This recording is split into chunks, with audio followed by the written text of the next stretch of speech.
When placing my late husband's ashes in the tomb, our son uncovered the obscured name on the other side of the headstone. There, unmistakably, was the name of his first love. I confronted my son, only for him to retort, "Mom, you're just a country woman who trapped Dad, a senior engineer, with obligations his whole life. You should count yourself lucky, now that they're both gone. The least you could do is honor these star-crossed lovers' final wish," my granddaughter said regretfully. Though Grandpa and Grandma Jean couldn't share a bed in life, resting together in death is the last tribute we could pay to their enduring love. I literally died of rage before the tombstone. When I opened my eyes again, I'd returned to the day my husband gave my college acceptance letter to his childhood sweetheart. 1. Sister Yao, come quick. Brother Wegwa fell into the river. A young girl came rushing and calling for me, sitting by the hearth. I carefully examined the thin sheet of paper in my hands. Congratulations to Yao Hongmei for being admitted as a freshman to Harbin Institute of Technology's class of 1977. Tears streamed down my face as I finished reading those words. I'd been reborn to the moment I first received my college acceptance letter. My husband Jiang Weigua hasn't forced me yet to hand over the admission letter to his childhood sweetheart, letting her take my place at university. The young girl quickly comforted me. Sister Yao, don't cry, Brother Weigua's fine. He's already rescued Comrade Zhang. He sent me to tell you to bring clothes. Wiping my tears, I thanked the girl and carefully hid the admission letter beneath the bedboards. Only then did I follow the girl to the riverside. A crowd had gathered by the riverbank, whispering and pointing. At the center stood two drenched figures locked in an embrace. The woman clung desperately to the man's neck, her tear-streaked face glistening like rain-soaked pear blossoms. Make way, Sister Yao's here. A girl's sharp cry made the man turn abruptly, staring at his youthful face. My vision blurred momentarily. This was my young husband Jiang Weigua. He frowned at me and asked, "Didn't I tell you to bring some clothes? Why did you come empty-handed?" I looked at them both and said, "What's the point of bringing clothes when they're already soaked through?" In my past life, I obediently brought clothes, only to be scolded by Jiang Weigua for not bringing any for Zhang Wenli. Seeing me arrive, Zhang Wenli peeked out from Jiang Weigua's arms and whimpered, "Sis-in-law, don't blame Weigua. He only went into the river to save me." Wah. Jiang Weigua patted her back soothingly with concern. There, don't cry, you're safe now. It's alright, everything's alright." Several village women turned to look at me simultaneously. One curled her lip disapprovingly and moved to separate them, only to be brushed aside by Jiang Weigua. Without the slightest hesitation, he carried Zhang Wenli straight back to my house. One of the women pulled me aside and whispered urgently, "Hongmei, don't be foolish. How could you let Weigua carry that Zhang girl? There's always been something fishy between them. If that fox spirit steals him away, you'll regret it till your tears run dry." Jiang Weigua carried Zhang Wenli in his heart his entire life, even insisting on being buried beside her in death. Who wouldn't be moved by such profound devotion? 2. I went back to cooking in the kitchen. In my past life, it was their accidental fall into the water that ruined Zhang Wenli's reputation. My mother-in-law and Jiang Weigua forced me to hand over my college admission letter to Zhang Wenli. They went to university together, landed prestigious jobs after graduation, lived glamorous lives, and ultimately achieved fame as respected intellectuals and engineers. Meanwhile, I remained a mud-stained peasant woman, toiling endlessly in the fields with my child and mother-in-law, barely scraping by on meager work points, just trying to feed a family of 4, no, make that 5, since there's Zhang Wenli too. "Hongmei, where are you?" Jiang Weigua shouted through the house. "Come help Wenli change her clothes, she's freezing." Hearing Jiang Weigua's words, fury surged through me.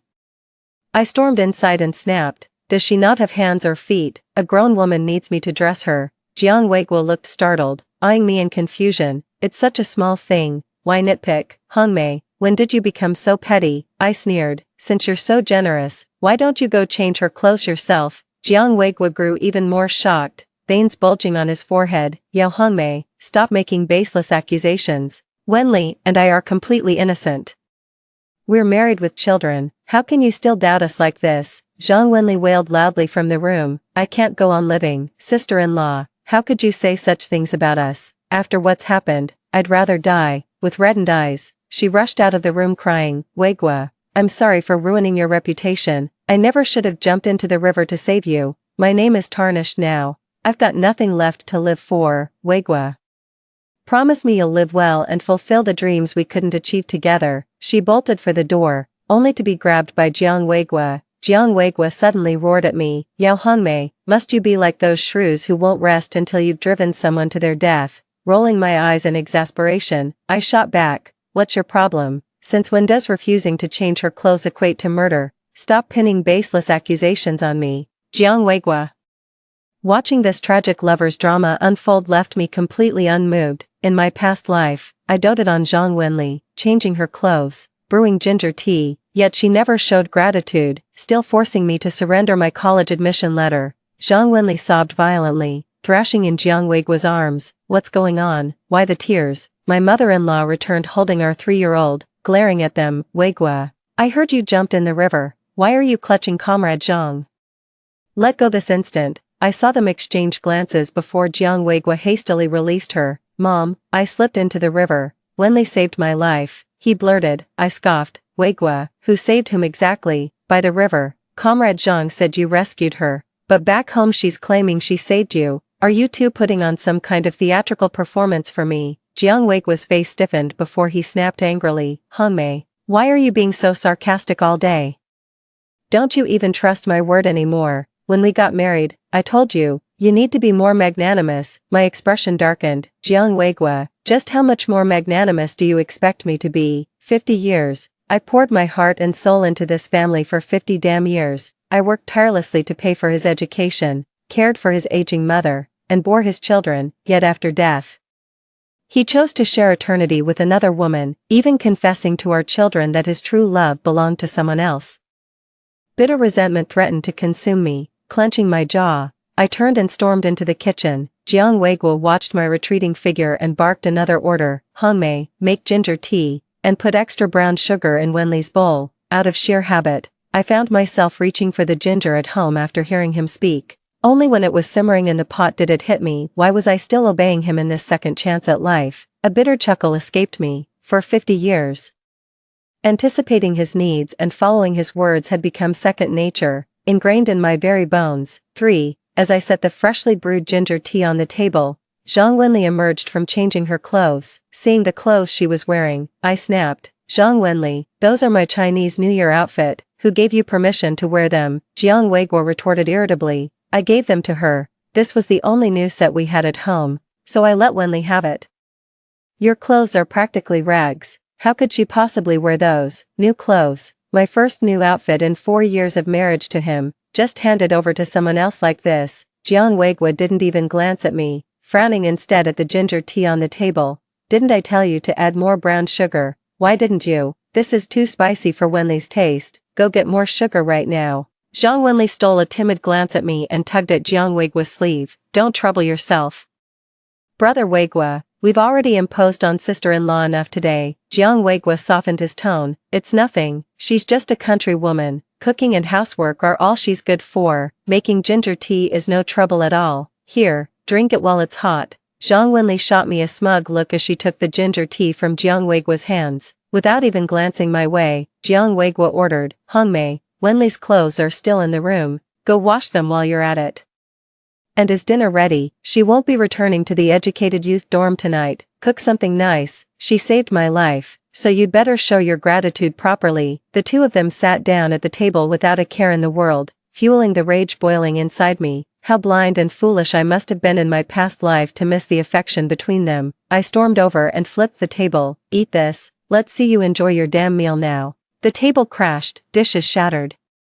And they both stared at me in utter disbelief. My mother-in-law and son came rushing out of the bedroom, their faces filled with panic. Jiang Weigua immediately stood up and came to my side, wrapping his arm around my shoulder as he asked gently, Hongmei, what's really bothering you? You've been acting strange all day. I was planning to ask you tonight, did something happen with Mom or your brother? Don't worry, just tell me what's wrong. Here we go again, always the same.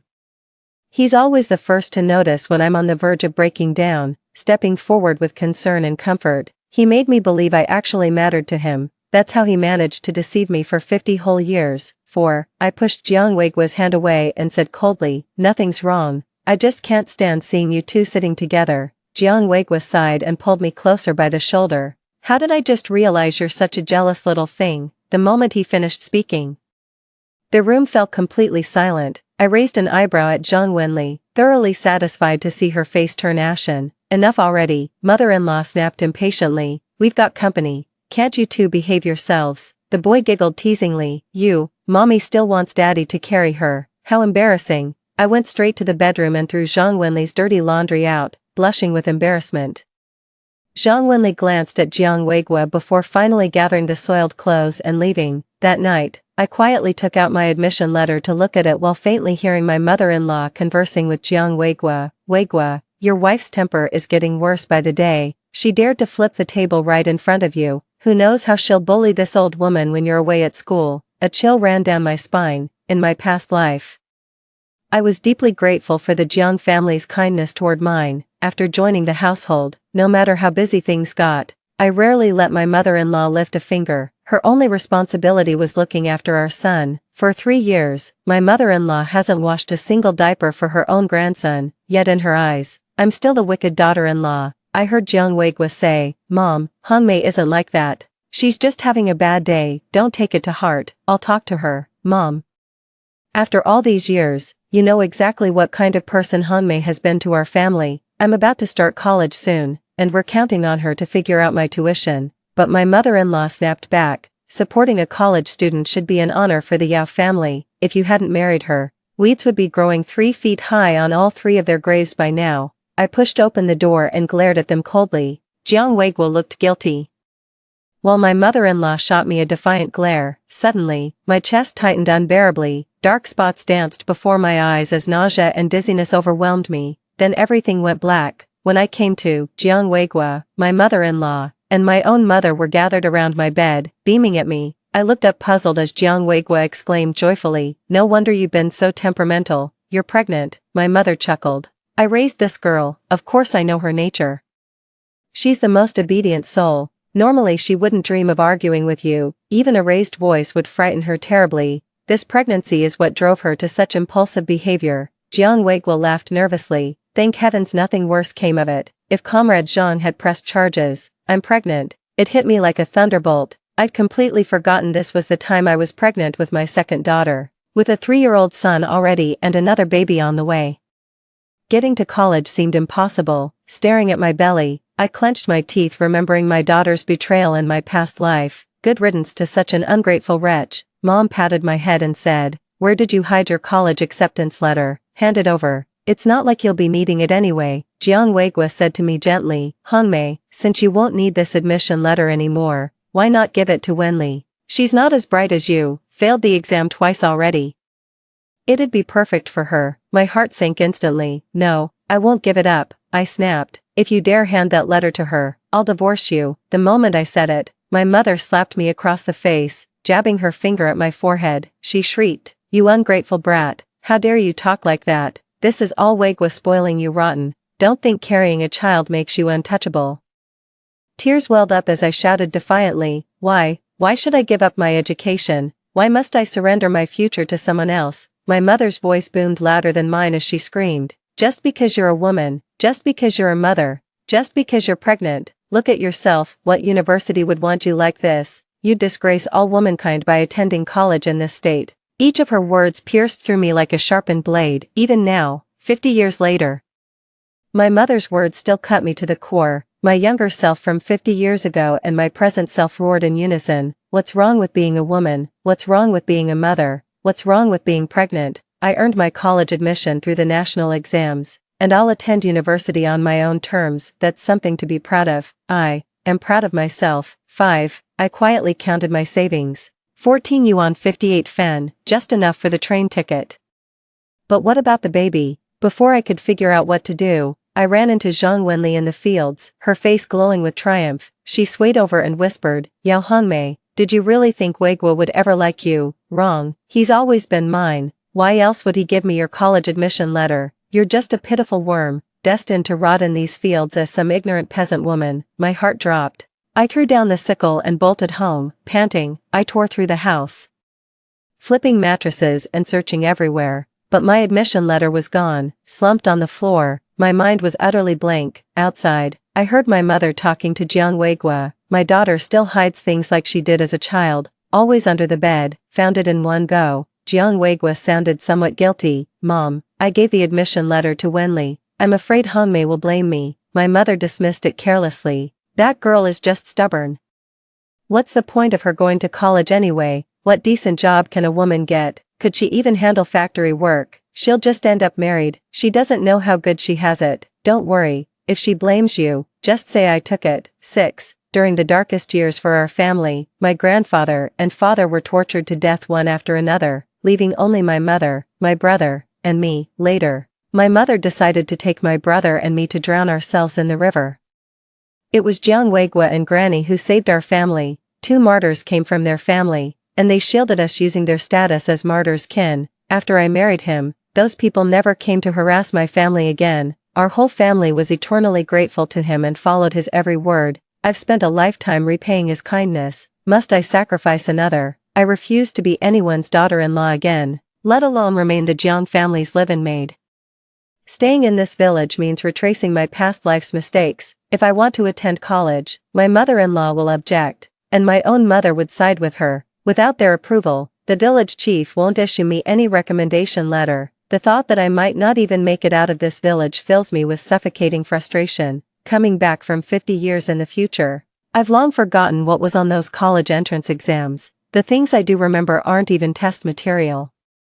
Even if I took the exams again, there's no guarantee I'd get into university this time. This time, I'm going, no matter what. With this thought, I stepped out into the night and made my way to the educated youth settlement. The mass return of educated youth to cities hadn't begun yet. Those with connections had already gone back, leaving behind only those without any pull. Standing at the settlement's entrance, I shouted Zhang Wenli's name at the top of my lungs. Zhang Wenli. Return my clothes this instant, you shameless vixen. Did you think cozying up to my man would earn you a free outfit? My voice carried far, and soon the entire settlement came pouring out to witness the spectacle. Zhang Wenli's face flushed crimson as she lunged at me. You shameless bitch, how dare you spout such nonsense? I'll tear your filthy mouth apart. I dodged nimbly, kicking her sharply while shouting, throwing a tantrum now. Was I wrong? Did you or didn't you cling to my husband today? And aren't you wearing my brand new dress right now? Lu Jiqing, Zhang Wenli's loyal friend, glared at me furiously. Yao Hongmei, you ungrateful wretch. If Wenli hadn't saved your husband, you'd be wearing widow's weeds by now. Planting my hands on my hips, I spat. Pa, my man can swim just fine. Since when did he need her rescue? She just wanted an excuse to grope him and steal my clothes. Zhang Wenli, give me back my dress this instant. I lunged at her and started tearing at her clothes, playing the role of a shrewish village woman to perfection. Zhang Wenli sobbed as she ripped off her clothes and threw them at me. Take them back, as if I'd want your rags, I sneered. If you didn't want him, why were you wearing his clothes? Stay away from my man from now on. I know you've always had designs on him. We're married with children now, yet you're still clinging to him. Have you no shame? You're lying, you're lying. Zhang Wenli stamped her feet and burst into tears. Seizing the opportunity, I rushed into the educated youth dormitory, searched Zhang Wenli's bunk, and finally retrieved my admission notice. As I walked out holding the notice, Zhang Wenli followed and tried to snatch it. I feigned tearing it apart. If you dare grab it, I'll rip it to pieces. The other educated youths called me a thief. I stared coldly at Zhang Wenli. They're all accusing me of theft. Do you dare tell them what I'm holding?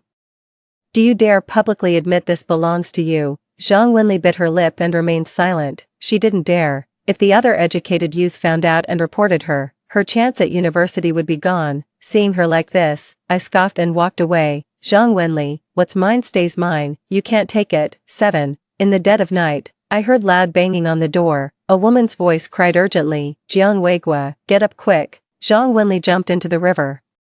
Jiang Weigua sprang up in alarm and rushed out barefoot. Startled, I slowly lay back down and shut my bedroom door. We've got another tough battle ahead tomorrow. Before dawn broke, the house was already filled with commotion. Jiang Weigua pounded on the door. Yao Hongmei, what exactly did you say to Zhang Jiqing last night? Why would you drive her to suicide? Yawning, I retorted, she's still alive, isn't she? Why are you yelling at me?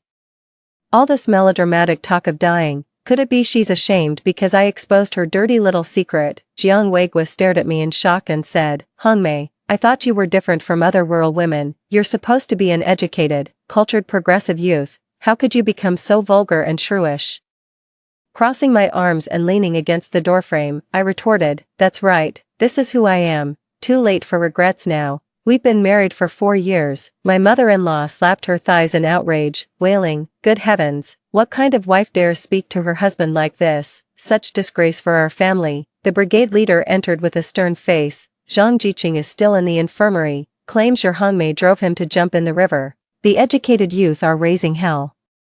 You'd better think hard about how to answer for this." I cut Jiang Weiguo off before he could speak. "Captain, I didn't force her hand, I just went to reclaim my clothes. Whatever nonsense about jumping rivers is her own business." Jiang Weiguo stayed silent, just staring at me with that disappointed look. Seeing that familiar gaze again sent a tremor through me, and I instinctively lowered my head. In my past life, whenever he looked at me like that, I'd immediately feel guilty, my voice would shrink, and I'd start scrutinizing myself, wondering what I'd done wrong to upset or disappoint him. But now, I shouldn't hold any expectations toward him anymore. I looked up at the brigade leader and said, "Captain, she's the one making all this fuss. You should ask her what exactly she's causing trouble about. What does she really want?" The brigade leader sighed, clasped his hands behind his back, and turned to leave. "Let Weiguo explain it to you." Jiang Weiguo said irritably, "Wenli hasn't said anything, but Lu Jiqing claims you've ruined her reputation and must compensate her." I stayed silent, waiting for him to continue. "Lu Jiqing says you must voluntarily give your admission letter to Wenli so she can attend school." I laughed bitterly. "What's next? Should we also compensate her with tuition money?" Jiang Weiguo's tone softened. "I'm glad you're being reasonable. I know pregnancy makes you emotional, which is why I gave your letter to Wenli without telling you. Who knew you'd take it back? As for money, she's only asking for 200 yuan. What, 200 yuan? Where would we get that kind of money?" Before I could speak, my mother-in-law shouted, "Go tell Zhang Jiqing we can't afford it." Jiang Weiguo looked helplessly at his mother. "Mom, this really isn't the time to make things more complicated," his mother retorted indignantly. "Complicated? She's just trying to squeeze more money out of us. Why should we care if she makes a scene? At most, we'll just give her the admission letter." Apparently everyone knew Jiang Weiguo had given the admission letter to Zhang Wenli. I was the only one kept in the dark, but Jiang Weiguo insisted, "Mom, Wenli's family is struggling. She hasn't been able to save much from her years working in the countryside. You can't expect her to go to college empty-handed." My mother-in-law muttered, "That's her problem, just like that." Jiang Weiguo and his mother decided between themselves to hand my admission notice back to Zhang Wenli. They knew full well I objected. I'd even snatched the notice back, yet never bothered to ask my opinion. An inexplicable ache welled up in my chest. Was I always treated this way in my past life, never receiving an ounce of respect at home? I pushed past them toward the door. "I refuse. Why should she get my college acceptance letter? I'm going to ask her straight. Does she even have the shame to enroll using my admission?" Just as I reached the doorway, Jiang Weiguo yanked me back, hissing through gritted teeth, "Yao Hongmei, will you only be satisfied when you've driven her to her grave?" I shot back, "What exactly did I do? All I did was reclaim my clothes and my admission letter. Since when does that count as driving her to despair?" Jiang Weiguo snapped impatiently, "Those rumors you spread at the youth camp, barging into her room to search her belongings, you've completely ruined her reputation. What more do you want?" Every word I said was true. I shook off his grip. "Fine, it was me. I'm the one who ruined her reputation. Happy now?" Jiang Weiguo suddenly raised his voice. I turned back with a cold smile. "Great, since it's your mess, you clean it up." My mother-in-law frowned disapprovingly. "Hongmei, what nonsense are you saying? Aren't your husband's affairs your own? If you keep this up, I'll have to speak with your mother about how she raised you to be so selfish." She didn't need to go looking. My mother had already arrived. After some discussion, they settled on giving Zhang Wenli 50 yuan in exchange for handing over my admission notice. My mother kept sweet-talking my mother-in-law and Jiang Weiguo while shooting me daggered glares. I can already predict Mom will call me into her room later to lecture me about never forgetting Jiang Weiguo's kindness to our Yao family. 8. Through tears, I told Mom, "I know our family wouldn't exist without the Jiangs. All these years I've been repaying their kindness. We even funded Jiang Weiguo through college. Mom, I want to go to university too. Can't you support me just this once? Once I graduate and start earning, I'll repay the Jiang family properly." In my past life, I was utterly dependent on others, so helpless that I couldn't even afford medical care when my mother fell ill, forced to watch her suffer. This time around, I'm determined to protect my loved ones with my own strength. My mother slapped me across the face and stormed off in a rage. Jiang Weigua entered with a bowl of brown sugar water, hesitating before saying, Hongmei, I've always admired your academic brilliance, but with our baby on the way, shouldn't you prioritize their well-being? And our 3-year-old son, how can you bear to leave him behind for school? My toddler came running in on his little legs, arms outstretched toward me. Mommy, up. Seeing the innocent confusion in his eyes, I realized this wasn't the ungrateful man he'd become 50 years later. I shouldn't resent him. Scooping up the child, I said firmly to Jiang Weigua, no matter what happens, I'm determined to continue my education. Jiang Weigua broke down. When you took those exams, you promised it was just for practice. You swore you wouldn't actually go to college. How could you go back on your word? I pressed my lips together and remained silent. Jiang Weigua, you're the last person who has any right to criticize me. After a moment's silence, Jiang Weigua walked over and embraced me. Hongmei, I'd indulge you in anything else, but not this. We're married now. If we both go off to school, leaving my mother and child behind, what kind of impression would that make? What would the villagers say? Be good and listen to me. After I graduate and get assigned a job, I'll bring you to live in the city. Hongmei, I know you wouldn't put me in a difficult position, would you? You've always been so good to me. Don't worry, I'll never forget your kindness. Just take care of things at home for me, and I promise I'll never leave you. Now hand over the admission notice. I looked up at him with a wry smile. Jiang Weigua seemed true to his word. In our past life, he did stay by my side until his dying day, yet he loved Zhang Wenli his entire life too. I spoke up. Weigua, how about I go to college while you stay home with the kids and tend the fields? Jiang Weigua's face darkened instantly. Absolutely not. What's a woman doing going to school? Seeing me stare at him unblinkingly, he pleaded earnestly. Hongmei, look around. Isn't it always the men who go to school while women stay home? How would it look if I stayed home with the kids? You're a woman, your place is at home, I sneered. If women aren't supposed to attend college, then why did you give my admission letter to Zhang Wenli? Jiang Weigua's face turned ashen, utterly speechless. Jiang Weigua reached out toward me. Hongmei, I've tried reasoning with you every way I know how. Why must you be so stubborn? Just hand over the admission letter already. Stop making a scene, will you? I met his gaze coolly. Either let me attend school, or we get divorced. Take your pick. Jiang Weigua gasped. Yao Hongmei, have you lost your mind? Our marriage is fine. Why would you even mention divorce? Divorce, let's divorce. Our son suddenly darted out from nowhere, rushing to Zhang Wenli and clinging to her leg. I want Auntie Zhang to be my new mom. I gasped sharply, clenching my fists. My gaze fell upon my son. His eyes were no longer the clear, innocent pools they once were, now clouded with unspoken complexities. Had my son been reborn? Clutching Zhang Wenli tighter, he insisted, Dad, I want Mommy Zhang. I only want Mommy Zhang. Jiang Weigua quickly pulled him over, flushing crimson as he apologized to Zhang Wenli. I'm so sorry, he's just a kid babbling nonsense. Please don't take it to heart. Zhang Wenli watched the father and son, her ears burning red.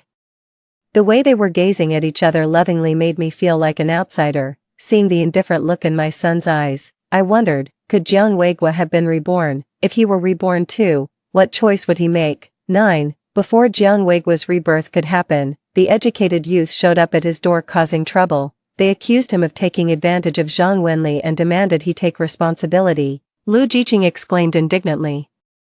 We educated youths came to the countryside to help rural communities build better homes, yet you locals bully us at every turn. We'll report this. The educated youth office will see justice served. Turns out Jiang Weigua and Zhang Wenli were caught embracing behind the hills. Zhang Wenli kept sobbing afterward, making the educated youths assume Jiang had harassed her, combined with my verbal abuse toward Zhang days earlier. They became convinced Jiang still harbored improper intentions toward her. That's why they came making trouble at our home. I calmly asked Lu Jiqing. Jiang Weigua is already married. What kind of responsibility do you expect him to take? Should he marry Zhang Wenli? The educated youths exchanged glances. Lu Jiqing cleared his throat and said, Wenli claims it was a misunderstanding. We don't want to push too hard. Just have your family pay 2,000 yuan as compensation and apology. Not a chance. Even if we had the money, we wouldn't give it. I flatly refused. Lu Jiqing flew into a rage. If you're too stingy to pay up, we'll go straight to the police. Jiang Weigua's indecent behavior could get him executed. I spread my hands helplessly. No money anyway. Report me if you want, see if I care. Jiang Weigua looked at me with bitter anguish. Hongmei, you've got ice in your veins. You're signing my death warrant. I whispered deliberately, they'd never go to the police. Zhang Wenli's crazy about you, she'd never send you to the gallows. Lu Jiqing stomped her foot angrily when she saw I wouldn't yield. We're reporting this to the police right now. Don't you dare regret it. Before she could step out, my mother-in-law came rushing in. No, you mustn't go. Absolutely not. She marched up and slapped me. Yao Hongmei, you ungrateful wretch. You'd be dead if our Jiang family hadn't saved you. How dare you try to ruin my son? You poisonous schemer.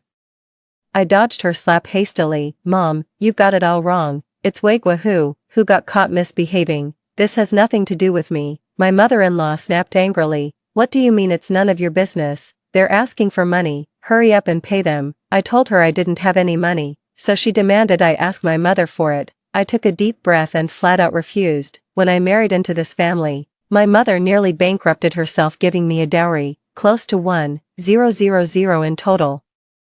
Without that money, Jiang Weigua and his mother would have starved to death. There's no way Jiang Weigua could have finished high school normally and taken the college entrance exams. Seeing my refusal, Jiang Weigua gave me a wounded look before lowering his head. Go report me to the police then. No, brother Weigua. Zhang Wenli suddenly appeared at the doorway, her face strained with restraint as she explained to everyone. I twisted my ankle in the mountains. Brother Weigua was just helping me.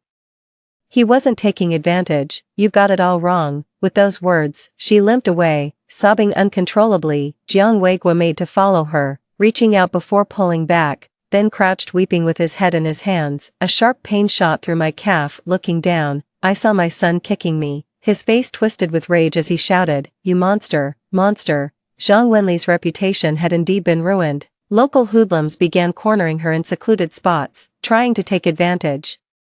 Fortunately, Jiang Weigua showed up just in time and chased off those hoodlums. Zhang Wenli coldly told Jiang Weigua to stay away. She was now a woman with a ruined reputation, while he was about to become a college student with boundless prospects. Through tears, she said, "Brother Weigua, we've ended up on different paths after all, like two parallel lines that'll never meet. I wish you every success and the brightest future. Forget about me.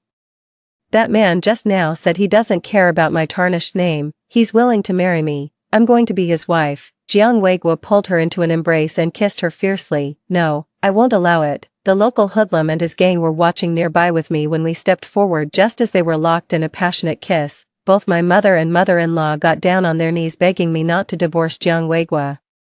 Zhang Wenli promised to marry that troublemaker and cut all ties with Jiang Weigua if I'd just hand over the college admission letter. But I didn't trust a word she said. In my past life, when she stole my admission letter, she also swore she'd never see Jiang Weigua again, yet they kept their tangled relationship going for decades. My mother slapped me repeatedly. "I never knew you were so wild-hearted. You're a mother now.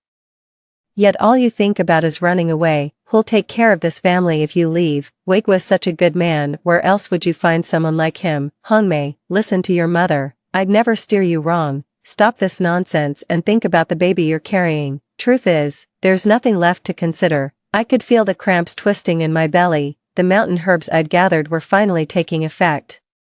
My son stared at the pool of fresh blood by my feet with conflicted eyes, and I flashed him a bloody grin. This time, nothing could chain me down. I'd finally divorced Jiang Weigua. I was taken home to the sound of my mother's sighs. 2 weeks later, with my meager savings of 14 yuan and 58 cents and a simple bag of belongings, I boarded the train. Not a single soul came to see me off when I left. The bitter wind howled, yet I walked with burning determination. This path I've trodden alone, but never with regret, and thus began my decade-long journey. 10 years later, I returned to my hometown, shadowed by plainclothes officers clutching concealed weapons, ever vigilant. After entering university, I skipped regular coursework and instead transcribed knowledge from my past life memories to submit to professors. Over this decade, I've helped our nation avoid industrial detours from my previous life, pioneering steelmaking tech, paint formulations, and next-gen CNC machine tools. These were originally Jiang Weigua's research projects stored in his study. I'd browse them while cleaning his room, witnessing China's industrial boom across 50 years. I memorized its evolutionary path, providing researchers this roadmap accelerated breakthroughs beyond expectations. I became the youngest researcher in the country with the most RD achievements. One of the nation's most crucial scientific researchers. I saw Jiang Weigua again. I thought he'd become a technician just like in our past life, To everyone's surprise, he ended up becoming a farmer and fathering 2 more children. It turned out that before marrying Zhang Wenli, her family demanded a 200 yuan bride price, seized his college admission letter, and gave it to her brother. They threatened to report Jiang Weigua for hooliganism if he refused to comply. Jiang Weigua had planned to retake the exam the following year.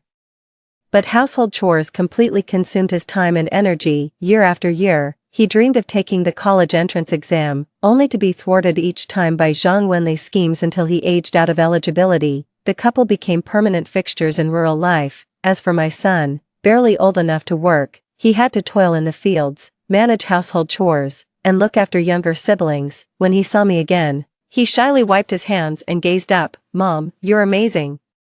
I saw your name in the news. I couldn't believe someone so accomplished was my mother. Are you here to take me away? I'm all packed. We can leave right now." I shook my head. "I've got too much on my plate to look after a child. Besides, staying here lets you witness your father's beautiful love story firsthand." My son's face fell. "Mom, you see how I'm living now. I can't take it anymore. Take me with you. All these years, I've been waiting for you to come get me." I replied with a smile. "Well, you made your choice," he screamed bitterly. "Mom, you've been reborn too, haven't you? How could you be so selfish? You stole Dad's chance." I scoffed coldly, ignoring him completely. Jiang Weigua stood before me just as timidly. Hongmei, you're back. Would you like to come inside?" I shook my head and turned him down. The resentment I'd carried from our past life had faded over these 10 years. I turned and kept walking forward. Behind me echoed the sounds of Zhang Wenli fighting with him.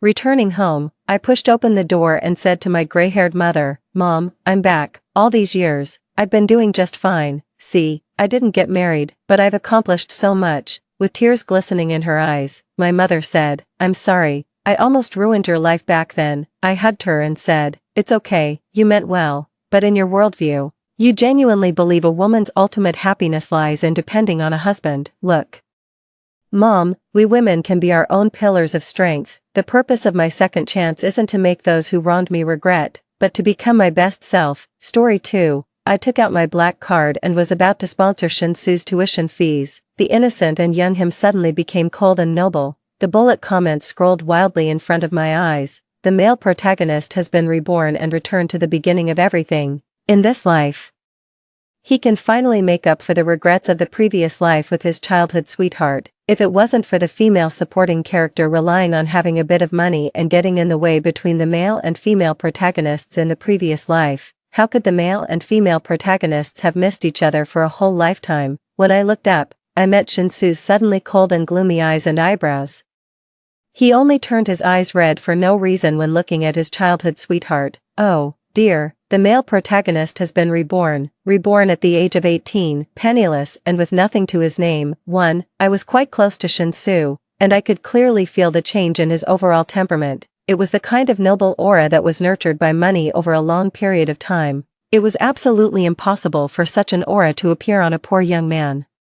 He glanced at the black card in my hand with disgust, and his voice was indifferent. "I've said that I will find a way to pay my own tuition fees. I don't need you to insult my dignity with your money." After saying that, he directly bypassed me and hugged Su Miao Miao, who was full of hostility towards me, in his arms. The strength was so great that it was as if he was holding a precious treasure that he had lost and found again. "Miao Miao, after going through so much, I've come to realize that the person I love the most in my life is you." There were whispers of admiration all around. The bullet comments in front of my eyes scrolled even more densely. "Ah, the male protagonist is so brave. He actually confessed his love to the female protagonist, his childhood sweetheart, the moment he was reborn. That's right, he's not at all hesitant. The vicious female supporting character must be stunned now. In the previous life, the male protagonist reluctantly accepted your black card for the sake of tuition fees and agreed to be with you. Now that he's reborn, no amount of money you offer will be of any use." 2. I rubbed my eyes and looked at the scrolling subtitles that appeared out of thin air.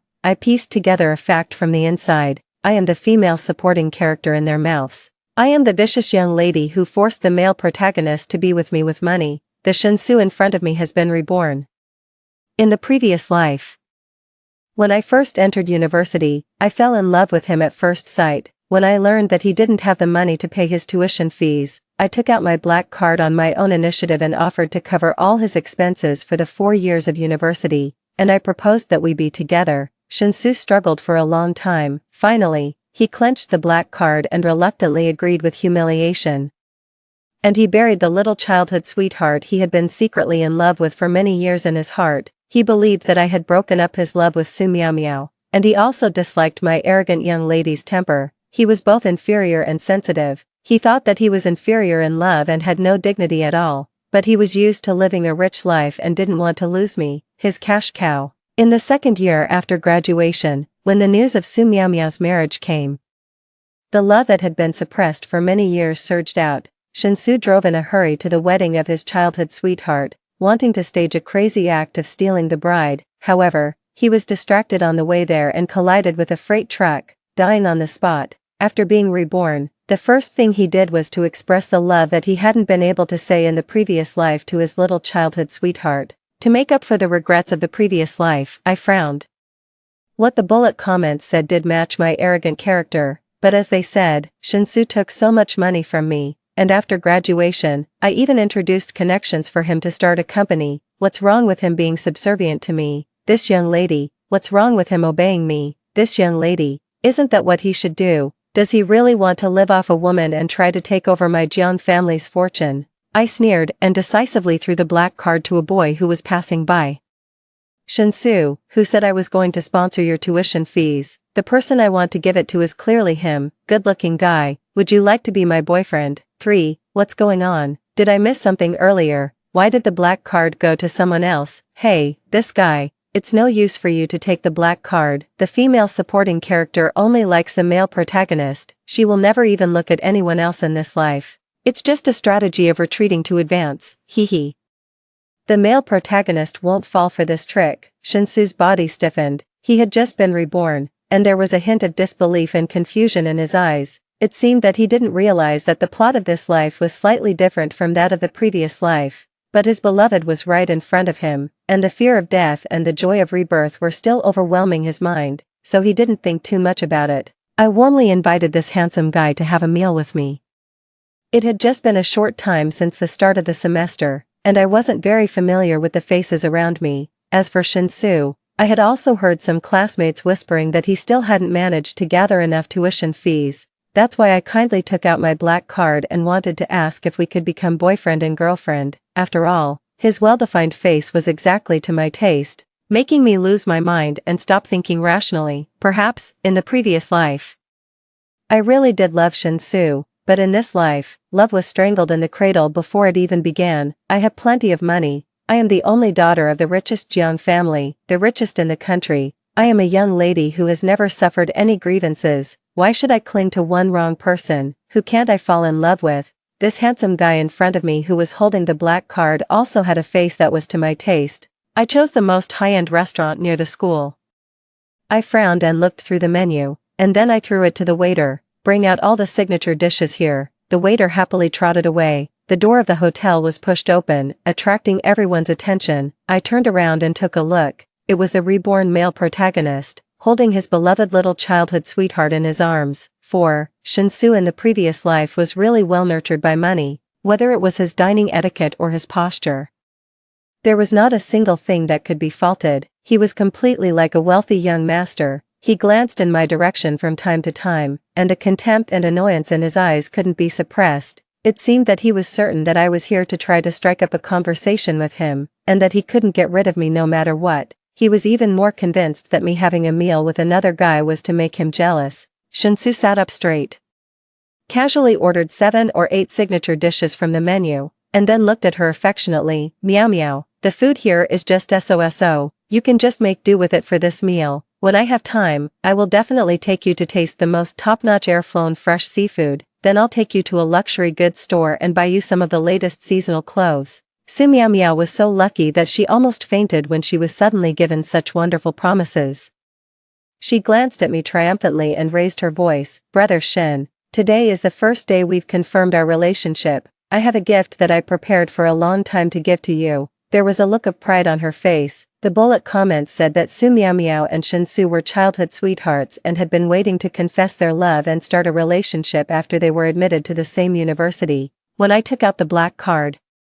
Su Meow Meow was so angry that her teeth almost chattered. The way she looked at me was just like looking at a mistress who had stolen her love. But when Shinsu agreed to be my boyfriend in the previous life, he didn't mention the existence of Su Meow Meow, did he? Su Meow Meow took out a simple box mysteriously. There was a look of excitement on Shinsu's face. The bullet comments were also screaming wildly, OMG.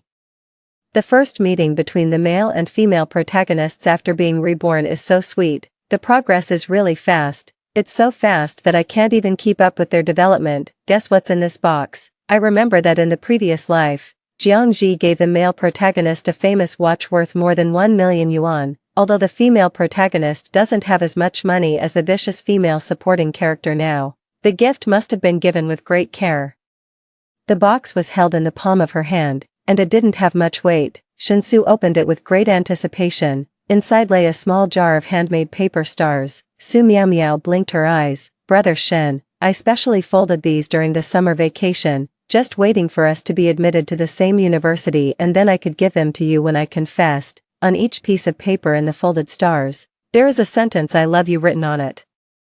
So, do you like it? 5. The bullet comments that had been bustling just now fell silent. If I didn't know that Shinsu had been reborn, I might have thought that he would like this gift. Perhaps, this box of paper stars was a rare expression of affection for the 18-year-old Shinsu. It was innocent and beautiful, but under his innocent appearance, there was a reborn soul of a 24-year-old. This 24-year-old person was used to eating delicious delicacies, had seen many famous watches and luxury cars, and was already accustomed to the luxury goods that came to him in droves. Even just a few hours ago, when Shinsu died in a car accident, he was driving the Maybach in my garage. The soft leather steering wheel and the rough wooden box in the palm of his hand had a world of difference in texture. I smiled and took out a watch from my bag. I had casually bought it when passing by a luxury watch store today.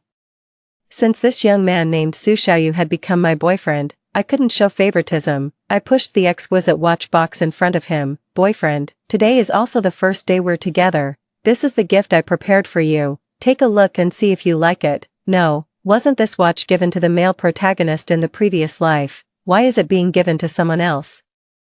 The female supporting character must still be using the strategy of retreating to advance to attract the male protagonist's attention. Believe me, she won't be able to hold on for long. Yes, the female supporting character's current actions are completely causing her to lose her composure. The famous watch sparkled brightly. Su Xiaoyu hadn't yet recovered from the shock of the black card, and now he was faced with a second surprise. His hands trembling, he reached out to touch the watch dial, but was shouted at by Shinsu. Don't touch it, this clearly belongs to me. The rest of his words were swallowed back before he could finish them. I knew. He wanted to say that this watch was his. The bullet comments mentioned that in the previous life, he had worn this watch for 6 years and liked it very much. Every night before going to bed, he would take it off, carefully wipe it, and then put it back in the box. This life was different from the previous life. Now, with the company of his beloved childhood sweetheart, he must have lost interest in these worldly things. Su Meow Meow frowned and rolled her eyes at me. Is having money so great? You stink of money. A watch without any sentiment behind it can't compare to my box of stars filled with my love at all. Brother Shen,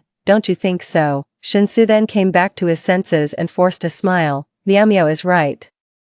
He regained his spirits and was just about to pick up a piece of food for his beloved childhood sweetheart when his phone suddenly rang. The knockoff phone didn't have good sound reception. Not too far away, I clearly heard a cold female voice coming from the phone. Hello, Mr. Shen, the medical expenses for your mother in the hospital need to be renewed. 6. Shinsu's face suddenly changed. The bullet comments immediately became anxious. I almost forgot. The male protagonist's mother is seriously ill in the hospital and is waiting for the money to save her life. I remember that in the previous life, the female supporting character directly threw 1 million yuan into the hospital, and the surgery went very smoothly. OMG. Surely not. The male and female protagonists had just met and had a little bit of sweet interaction. Could the female supporting character be using the male protagonist's mother's illness to blackmail the male protagonist into being with her again? Why is the female supporting character always so persistent and annoying? Oh no, the female supporting character is looking in the male protagonist's direction. She must think she has found an opportunity to strike up a conversation. I remembered that before I took out the black card, I had heard some classmates say, Shinsu's mother had been suffering from cancer for several years, and all the family's savings had been exhausted. They were heavily in debt. I quickly looked back at Su Xiaoyu. Is there no one in your family who is sick? No, no. Shinsu stood up with a pale face and was about to go to the hospital, but was stopped by the waiter. Sir, you haven't settled the bill yet. There was a burst of laughter all around. In the previous life, with the backing of my Jiang family, no matter which high-end restaurant he went to, the owner would always welcome him with a smile and flatteringly invite him in, and they would say that there was no hurry to settle the bill and that he could pay it all at once after several visits. He had been reborn for too short a time. Obviously, he hadn't changed his living habits yet. The waiter had already presented the bill. It was 280 yuan. Such a small amount of money was less than half a bottle of red wine that the male protagonist used to drink in the previous life. Shinsu instinctively reached for the black card. It was only when he touched nothing that a layer of cold sweat suddenly broke out on his forehead. That's right, he had returned to being 18 years old, younger, more innocent, and also poorer. Now, he was penniless, not to mention 280 yuan. He didn't even have the 80 yuan that was the remainder. The waiter had a professional smile on his face. Shinsu gritted his teeth and said to Su Miao Miao with difficulty, Miao Miao, could you please pay for this meal first? I'll transfer the money to you later. 7. Su Miao Miao became wary. Brother Shen, my monthly living expenses are only 500 yuan. This meal alone costs 200 yuan. What am I going to do for the rest of the month? Don't worry. I have a way to earn money. What way can you have to earn money? Besides, you said you were treating. So why are you asking me to pay? Su Miao Miao mumbled and didn't want to pay the bill. The young male and female protagonists, who had just confessed their love less than an hour ago, faced the first bump in their love. I took out my card in a timely manner and called out, waiter. Shinsu turned his face away in disgust, as if the next second, I would pester him and cling to him. After being reborn, he didn't want to have any connection with an arrogant young lady like me at all. The humiliation of me throwing money at him in the previous life was still vivid in his memory. His tone was filled with deep disgust. Jiangji, how many times have I told you? Can you stay away from me? I really hate your persistent pestering, and I'm even more annoyed by you interfering between me and Miao Miao. Neither I nor my mother need your filthy money. I was surprised by Shinsu's cheekiness, even according to what the bullet comments said. I was deeply in love with him in the previous life, but in this life, we haven't been together at all. The bullet comments appeared in a timely manner. When I heard that Shinsu didn't have the money to pay his tuition fees, I just took out the black card. I hadn't even said a word asking him to be my boyfriend, yet he took the lead in declaring his love to his little childhood sweetheart. Before this, we didn't even have any interaction. It was him who hated the person from the previous life, but it was also him who couldn't extricate himself from the previous life. I sneered. I was just calling the waiter to settle the bill. Student Shin. Do you have some kind of delusion, always thinking that I'm pestering you? 8. Shinsu turned pale. Only then did he realize later that in this life, we were now like strangers. The 6 years of entanglement in the previous life hadn't happened yet. After realizing this, he stumbled and took a step backward. The bullet comments became anxious. What's going on? Why isn't the female supporting character paying to treat Shinsu's mother's illness? Exactly, Shinsu's mother has cancer. If the female supporting character doesn't give the money, where will the male protagonist get that astronomical sum of money? Shinsu's mother is the only one who has comforted the male protagonist during his 6 years of life. Looking at the rolling bullet comments one by one, I sank my face. They call these 6 years, during which I threw money at Shinsu, a life. It was a humiliating experience that Shinsu couldn't bear to look back on. In the previous life, after I used money to help Shinsu's mother, what I got was her and Shinsu's calculations in private. Xiaosu, how can a woman ride over a man's head? Listen to mom, you have to keep all the money in your own hands and make the woman live according to your face. My son is so excellent and has been admitted to a good university. There are plenty of girls who are willing to throw themselves at you. Jiangji is the only daughter of the Jiang family. Sooner or later, the money will belong to our Shin family, right? Shinsu nodded with great patience and humiliation. Unfortunately, the huge wealth of the Jiang family was not something that an outsider like him could lay his hands on. All he could get was just a little bit that leaked from between my fingers. If he was obedient, I would give him a little. If he wasn't obedient, he wouldn't get even a penny. A young lady like me, who was born into such a wealthy family, how could I be so stupid as to hand over the family property? Shen-su envied and longed for everything of the Jiang family, but there was nothing he could do about it. Su Xiaoyu couldn't help but speak up. Student Shen, it's clearly you who have been pestering student Jiangji. She hasn't paid any attention to you at all, but you keep putting on an appearance of being coerced and humiliated. It's really ridiculous. Shen-su's face darkened, and his tone was impatient. Su, you country bumpkin. Do you even deserve to talk to me in this tone? Do you know who I am? 9. His voice was low. He was very much like a domineering CEO, exuding a kind of nobility nurtured by money. After his company was established in the previous life, countless people flattered him and called him Mr. Shen. After being called that many times, he became complacent. However, Shen-su hadn't realized yet, at this moment, the clothes he was wearing were even worse than Su Xiaoyu's. I raised my eyebrows and clapped my hands. Student Shen is right. Su Xiaoyu looked at me pitifully. I sized up his clothes. They were ordinary and cheap. Wearing them, wasn't he just like a country bumpkin? I frowned and waved my hand, showing the arrogance of a young lady. Such shabby clothes. I wouldn't even wear them if they were given to me. Su Xiaoyu, you immediately come with me to the mall now. Don't leave the mall until you bought clothes worth at least 100,000 yuan. 10. I walked out of the mall carrying several shopping bags. Su Xiaoyu was once again in a state of shock. He couldn't come to his senses for a long time. I lazily flicked my long shawl hair. My boyfriend should naturally wear the best clothes. Everything I gave Shen-su in the previous life, I will never give even the tiniest bit of it in this life. The bullet comments were still discussing Shen-su's current situation. He was now completely overwhelmed by money matters, tuition fees, living expenses, and the money for his mother's medical treatment.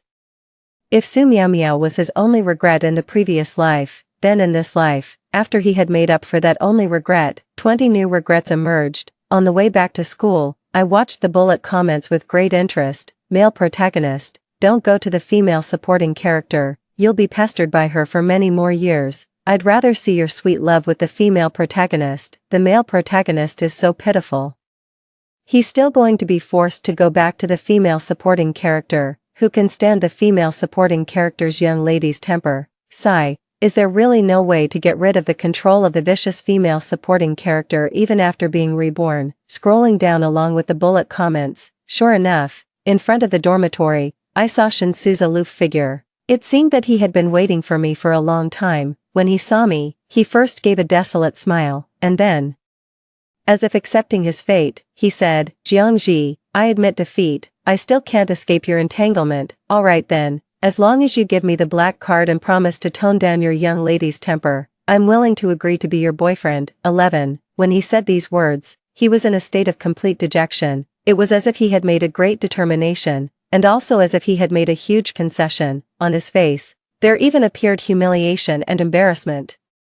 His dignity was really valuable. He actually tried to compare it to my unlimited black card. I smiled mockingly. I've never seen someone so tough when asking for a favor. I couldn't help but remind him. Student Shen, may I ask if we know each other? Shen-su sneered. Jiangji, no one knows you better than I do. Do you think that by using this strategy of retreating to advance, I'll take another look at you? Come on, just give me the black card quickly.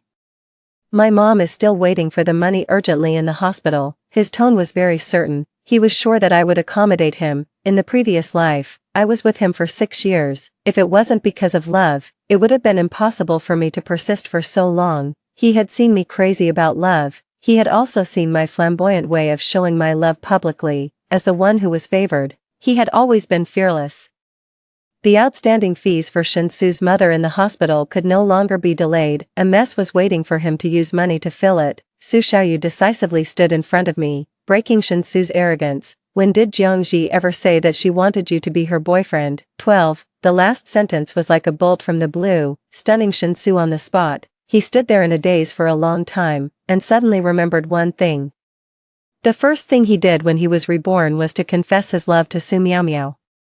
As for me, I really hadn't said anything about asking him to be my boyfriend. The entanglements with me in the previous life hadn't happened yet in this life, but soon. Shen-su shook his head self-deprecatingly. The 6 years of entanglement in the previous life were really unforgettable, one thing after another. He couldn't believe that I had never loved him. He sighed, and the weariness in his tone couldn't be suppressed. Alright, Jiangji, I admit that my confession to Miao Miao made you unhappy. But my mom's situation really can't be delayed any longer. Give me the card, and I'll forget about the past. Seeing Shinsu's dejected compromise, the bullet comments were all anxious. The male protagonist got reborn. Why is he getting entangled with the female supporting character again? Next, the 6-year-long humiliating life begins again. But if there wasn't the female supporting character, the male protagonist would just be a poor student now, even if he wants to start a business.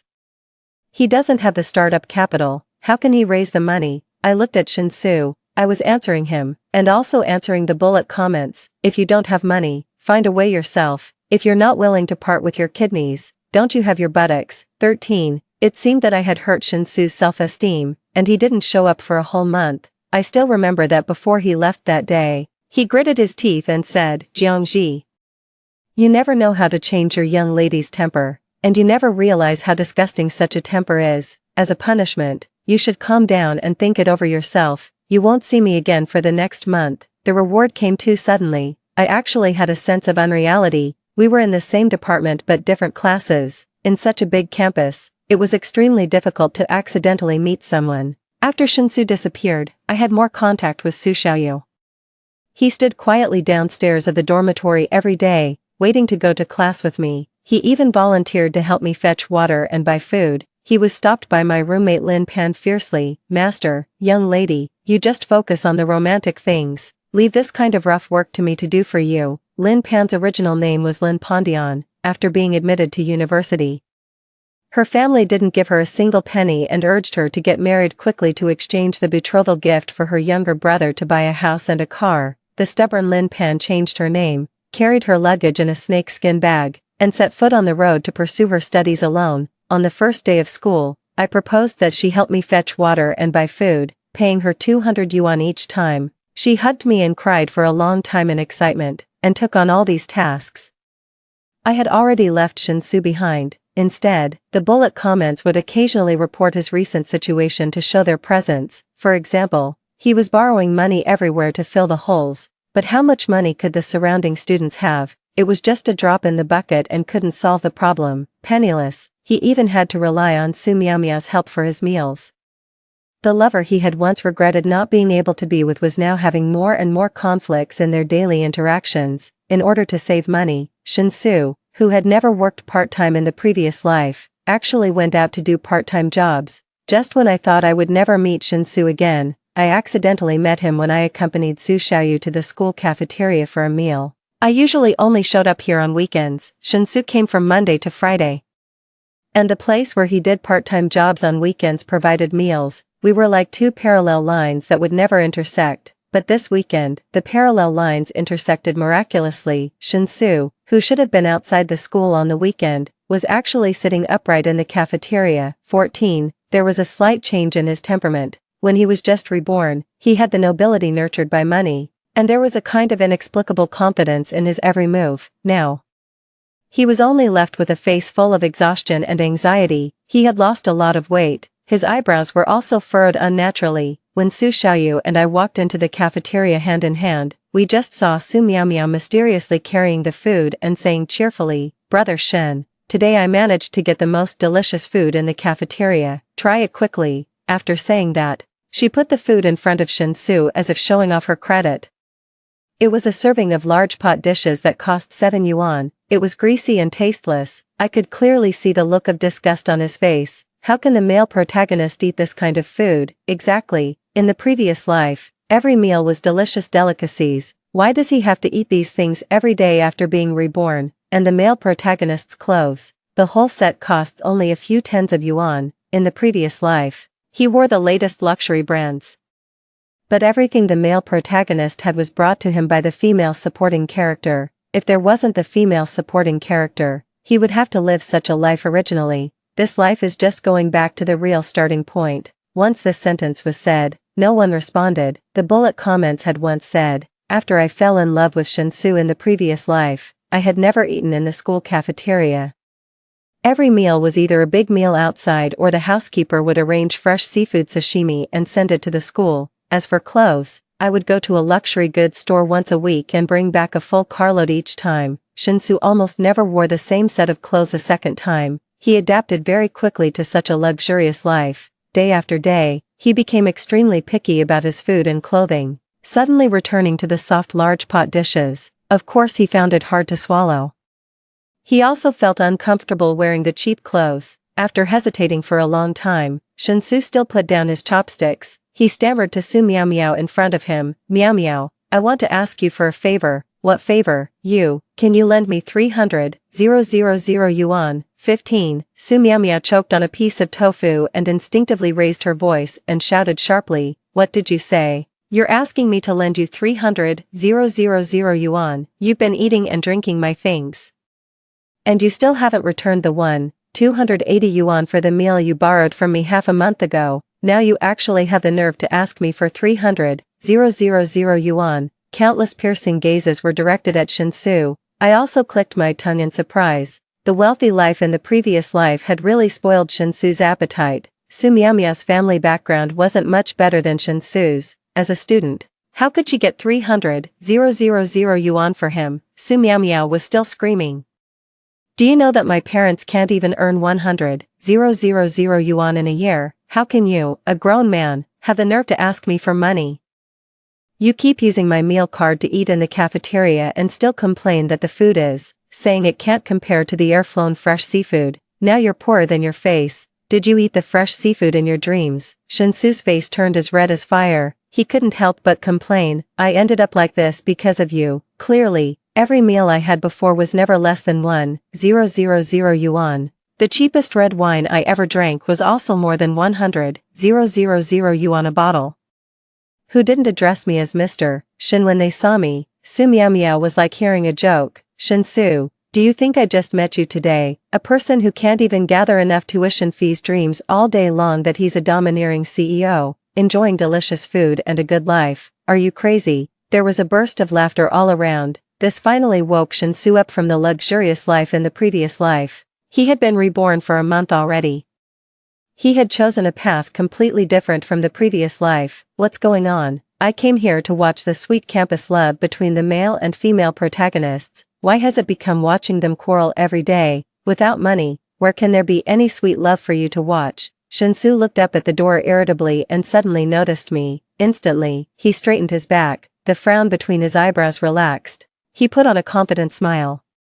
There was a hint of expectation in his eyes as he looked at me. 16. I admired my newly done manicure and leisurely walked past Shinsu. The rhinestones inlaid on it cost 2,000 yuan each. The luster was a bit poor. Next time, I should choose some more beautiful diamonds. Then I lazily glanced at the food in the cafeteria and frowned in disgust. I called out to Su Xiaoyu, let's go eat outside the school. Su Xiaoyu quickly nodded. I directly passed by Shinsu and walked out of the cafeteria without looking sideways. The confidence on Shinsu's face crumbled. After I walked away, he actually left Su Meow Meow behind and chased after me, shouting, Jiangji, why don't you? The remaining words were suddenly choked back in his throat when he caught a glimpse of the Maybach outside the cafeteria. The luxury car was ostentatiously parked on the path that must be taken to the cafeteria. Many classmates cast envious glances. They whispered softly, some envied the luxury of the car, and some complained that I was rich and willful. Shinsu laughed and sighed, so, you wanted to give me a surprise, but I don't like being so high profile. Don't do this again next time. I remember that in the previous life, the male protagonist drove this car to find his little childhood sweetheart and then died in a car accident. Yes, in the previous life. This car was given to the male protagonist after graduation, unexpectedly. In this life, the female supporting character took it out earlier. Our male protagonist will always belong to the female protagonist. How could he be swayed by a luxury car? Next, it's the glorious moment of slapping in the face. Shinsu obviously loved this car very much. In the previous life, he had driven it on the streets of Haicheng countless times, attracting the attention of many people. He naturally opened the car door. The butler in the driver's seat glared at him and scolded. This car was given by our young lady to young Master Su. Why does everyone want to climb up the social ladder and try to get in it? 17. Shinsu's hand stopped in midair as if he had been electrocuted, lowering his eyebrows and eyes. The domineering CEO aura that had dissipated for half a month gathered again. Uncle Wang, this car clearly belongs to me. Don't you even remember that? His voice was pressed very low. In the previous life, this car was his, but in this life, I sneered. quickly opened the car door, and got in with Su Xiaoyu. Then I slammed the door shut. Shinsu quickly withdrew his hand, almost having 4 of his fingers pinched off. Looking at him up and down with disdain through the car window, I said, Shinsu, you should really change your bad habit of coveting other people's things. This car was given by me to my boyfriend. What does it have to do with you? In Shinsu's eyes, I have always been an arrogant young lady, naturally. I speak arrogantly and without mercy. The joy that had just risen in Shinsu was shattered to pieces. He looked at me with frightened eyes. Wasn't this car supposed to be given to me? I drove it for a full 2 years in the previous life. 18. His voice was very soft, but I heard it clearly. He has been reborn for so long. Is he still thinking about the previous life? The previous life that he despised had become like a flower in the mirror and the moon in the water in this life. And he could never retrieve it again. The bullet comments were also stunned. What's going on? It seems that the female supporting character doesn't love the male protagonist at all. The male protagonist was reborn in vain. I originally wanted to watch the sweet love between the male and female protagonists. Goodness, they just confessed their feelings half a month ago, but they have already quarreled 15 times. I also wanted to see the male protagonist slap the female supporting character in the face for her entanglement, but who would have thought that I'd been watching the male protagonist being slapped in the face instead? You all say that Miss Jiang is pestering Shinsu persistently, but in my opinion, it's clearly the male protagonist who is pestering the female supporting character. I shifted my gaze away from the bullet comments. I am the young lady of the Jiang family. I grew up with a golden spoon in my mouth. How could I possibly pester a worthless man? Since Shinsu thinks that not confessing and being together with his childhood sweetheart in the previous life was a regret in his life, then in this life of being reborn, let him completely fulfill that regret. The car stepped on the accelerator and rushed out. Looking from a distance, I saw Su Miao Miao pulling the male protagonist's collar and making a big scene with him. And Shinsu was still staring blankly at the car exhaust, letting the other party curse and tear at him. I retracted my gaze, took out my makeup mirror, and complained while touching up my makeup, Uncle Wang, it's too ostentatious to drive the car into the school. If this happens a few more times, the school leaders will come to talk to me. Uncle Wang quickly nodded. Okay, next time I'll wait at the school gate. Young lady, after all, you don't have a boyfriend now. Why don't you consider what the master mentioned before about the marriage alliance and engagement with the Su family tonight? 19. Sitting in the private room of the bar, I looked down at Su Xiaoyu in front of me. On the way here, I impatiently declined, not wanting to have a marriage alliance with a stranger. Uncle Wang was surprised and said, it's not a stranger, you've been with young Master Su of the Su family for so long. When saying this, Su Xiaoyu curled up in the back seat of the car, shrinking himself into a quail. For people in our social circle, a marriage alliance is a certainty. It has nothing to do with love, it's just to tie the businesses of the two families together and increase the strength to resist risks. On my WeChat on the phone, there was still a message from my dad. My dear daughter, I'm relieved to see that you're getting along so well with young Master Su of the Su family. If it's appropriate, get engaged first. If it's not suitable, immediately change to the next one until you're satisfied. At this moment, I felt like a decadent young lady, casually choosing a male companion who suits my fancy.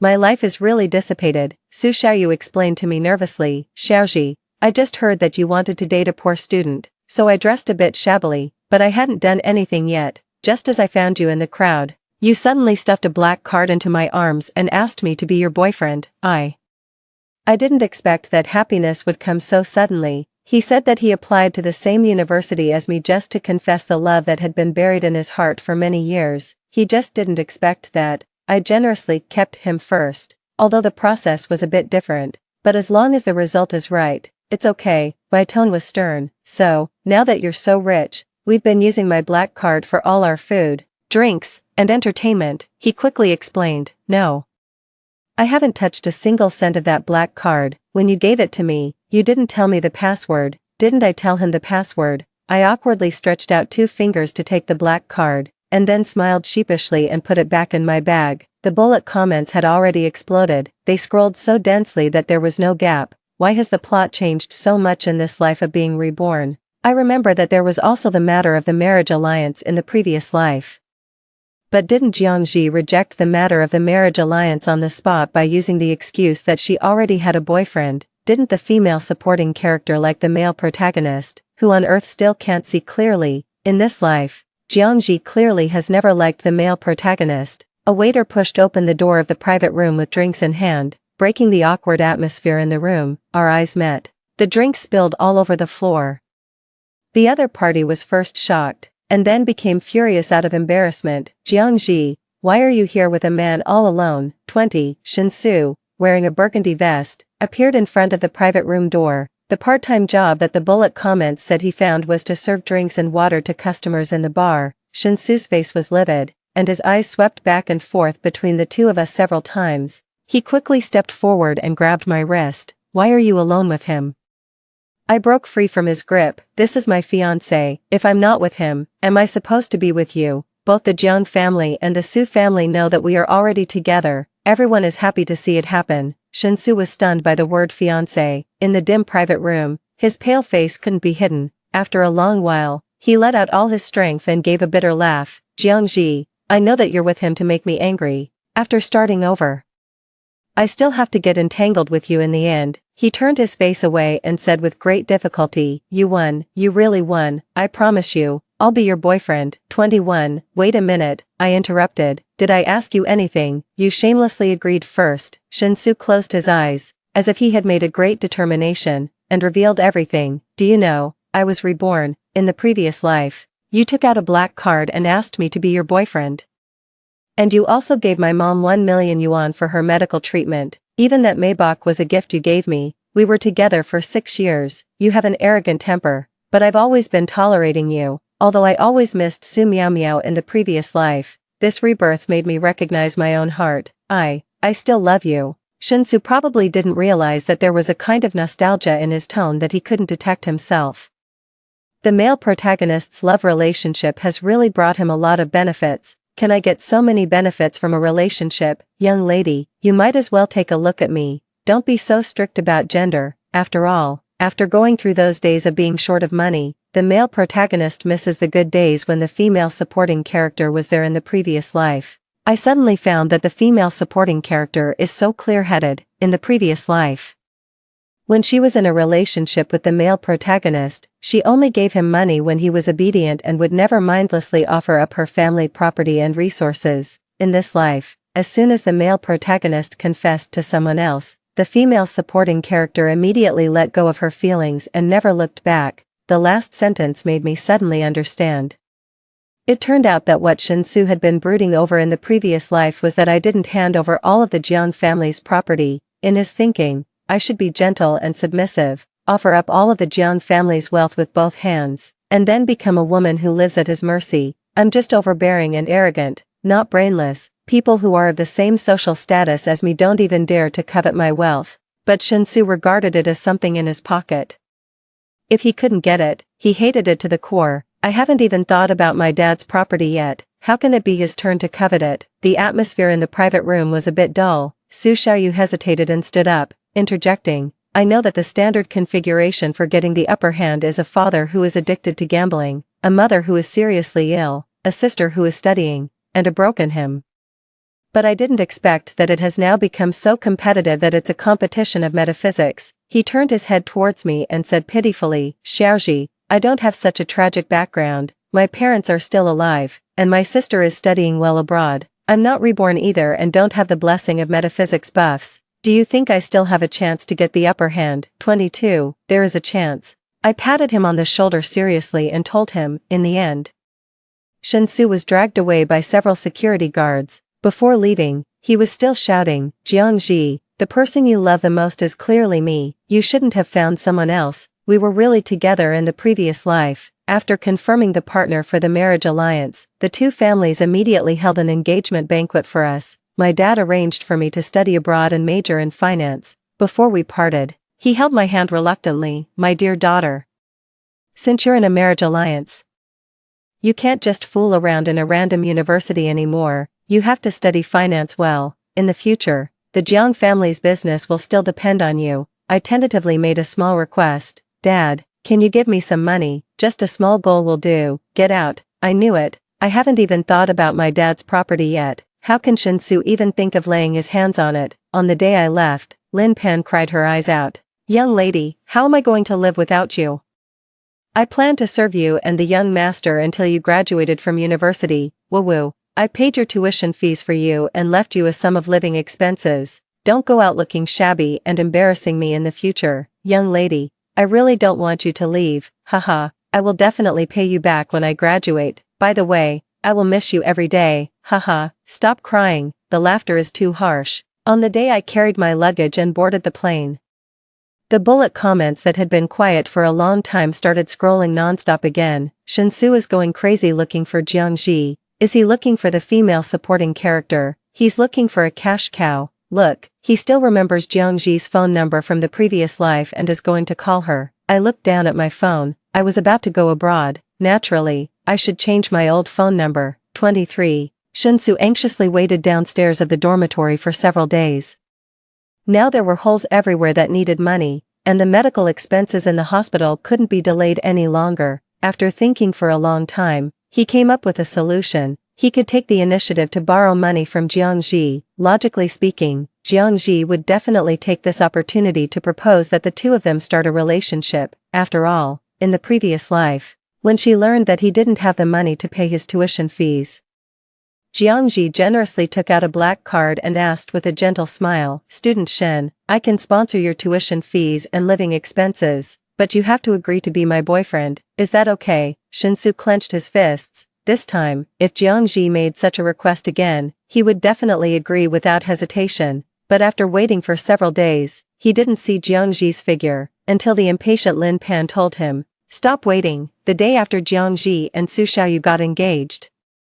"She went abroad to study and won't be coming back." Shinsu's ears rang. Engaged, studying abroad. In the previous life, she wasn't engaged, and going abroad was out of the question. They were together for a full 6 years, going through university and losing their innocence. He just confessed his love to Su Miao Miao on the first day after being reborn. How could there be such a big change between the previous life and this life? Shinsu trembled and took out his phone.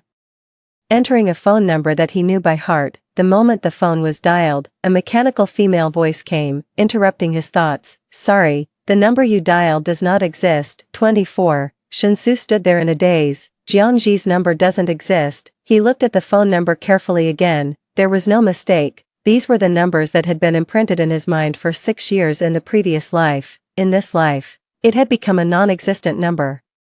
Shinsu stood there in a daze for a long time, so long that Su Miao Miao behind him pushed him hard. "Shinsu, pay me back the money. You still haven't paid me back the 280 yuan for the meal you owe me." The little childhood sweetheart in front of him was harsh and mean, without the slightest bit of the gentle appearance from the previous life. Shinsu wearily rubbed the center of his eyebrows. If on the day he was reborn, he was still filled with the joy of his little childhood sweetheart. Then after more than a month of the oppression of the cruel reality, there was only Jiangji left in his heart. Now, he only had a little over 1,000 yuan left on him. It was earned from his part-time job in the bar. This little money wasn't even enough to pay the medical expenses. Shinsu was just about to open his mouth and say to postpone it for a few days when a man suddenly grabbed his collar. "Damn it. Pay back my girlfriend's money quickly." Shinsu's head buzzed again. Jiangji said she had a fiancé. Now it turned out that Su Miao Miao had also found a boyfriend. Everything in this world seemed to have pressed the fast-forward button, and it was incredibly fast. He glanced at the man in front of him and miraculously found that this man was the same as the one in the wedding photo that Su Miao Miao shared in the group in the previous life. In this life, because Su Miao Miao went out to work due to lack of money, she actually met this man 4 years earlier. Going around in circles, his rebirth had made Jiangji and Su Miao Miao meet their lovers earlier. 25. After dejectedly taking out all the money he had on him, Su Miao Miao snorted coldly and then took the other man's arm and left. His phone rang. Shinsu excitedly took it out. After finding that it wasn't Jiangji's number, he answered it dejectedly. An old woman's voice came. "Xiaoxiu, the hospital is urging me to pay the medical expenses. You have to think of a way quickly." Irritation welled up in his heart, tearing at his heart that was on the verge of breaking. All the troublesome things since he was reborn were overwhelming him. Shinsu angrily scolded into the phone, "If you don't have money, can't you think of a way yourself? Other people's parents support their children. Why do you always follow me and ask for money? Look at Jiangji. Her parents give her hundreds of thousands of yuan in pocket money every month. What about you?" On the phone, there came suppressed crying and endless nagging. I'm really unlucky. I raised such an unfilial son. He hasn't come to visit me in the hospital for more than a month and hasn't given me a single penny either. Shinsu hung up the phone decisively, then he scanned a shared bicycle. On the way, he kept comforting himself. Jiangji must still have feelings for him. It's impossible for her to get engaged and go abroad without saying a word. She might be angry about his confession to Su Miao Miao.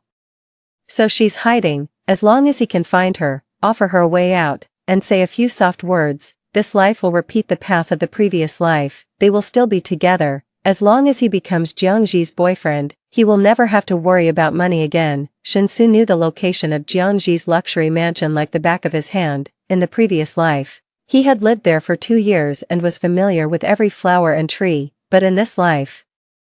The butler stopped him with a wary look. This is a private residence, you can't enter casually. In a hurry, Shinsu mixed up the previous life and this life. I'm Jiangji's boyfriend, I lived here for 2 years, don't you remember me? The butler looked him up and down and sneered. You didn't even find out the details before trying to climb up the social ladder. Our young lady just got engaged to young Master Su of the Su family. Now the two of them have gone abroad to study. Where did this so-called boyfriend come from? Engaged, gone abroad. Shinsu felt a chill run through his blood. Could it be that Jiangji really left without saying goodbye? Didn't she love him anymore? The phone rang again abruptly, ringing persistently. It was a strange number. Shinsu's eyes lit up. After tremblingly answering the call, he slowly slumped to the ground powerlessly.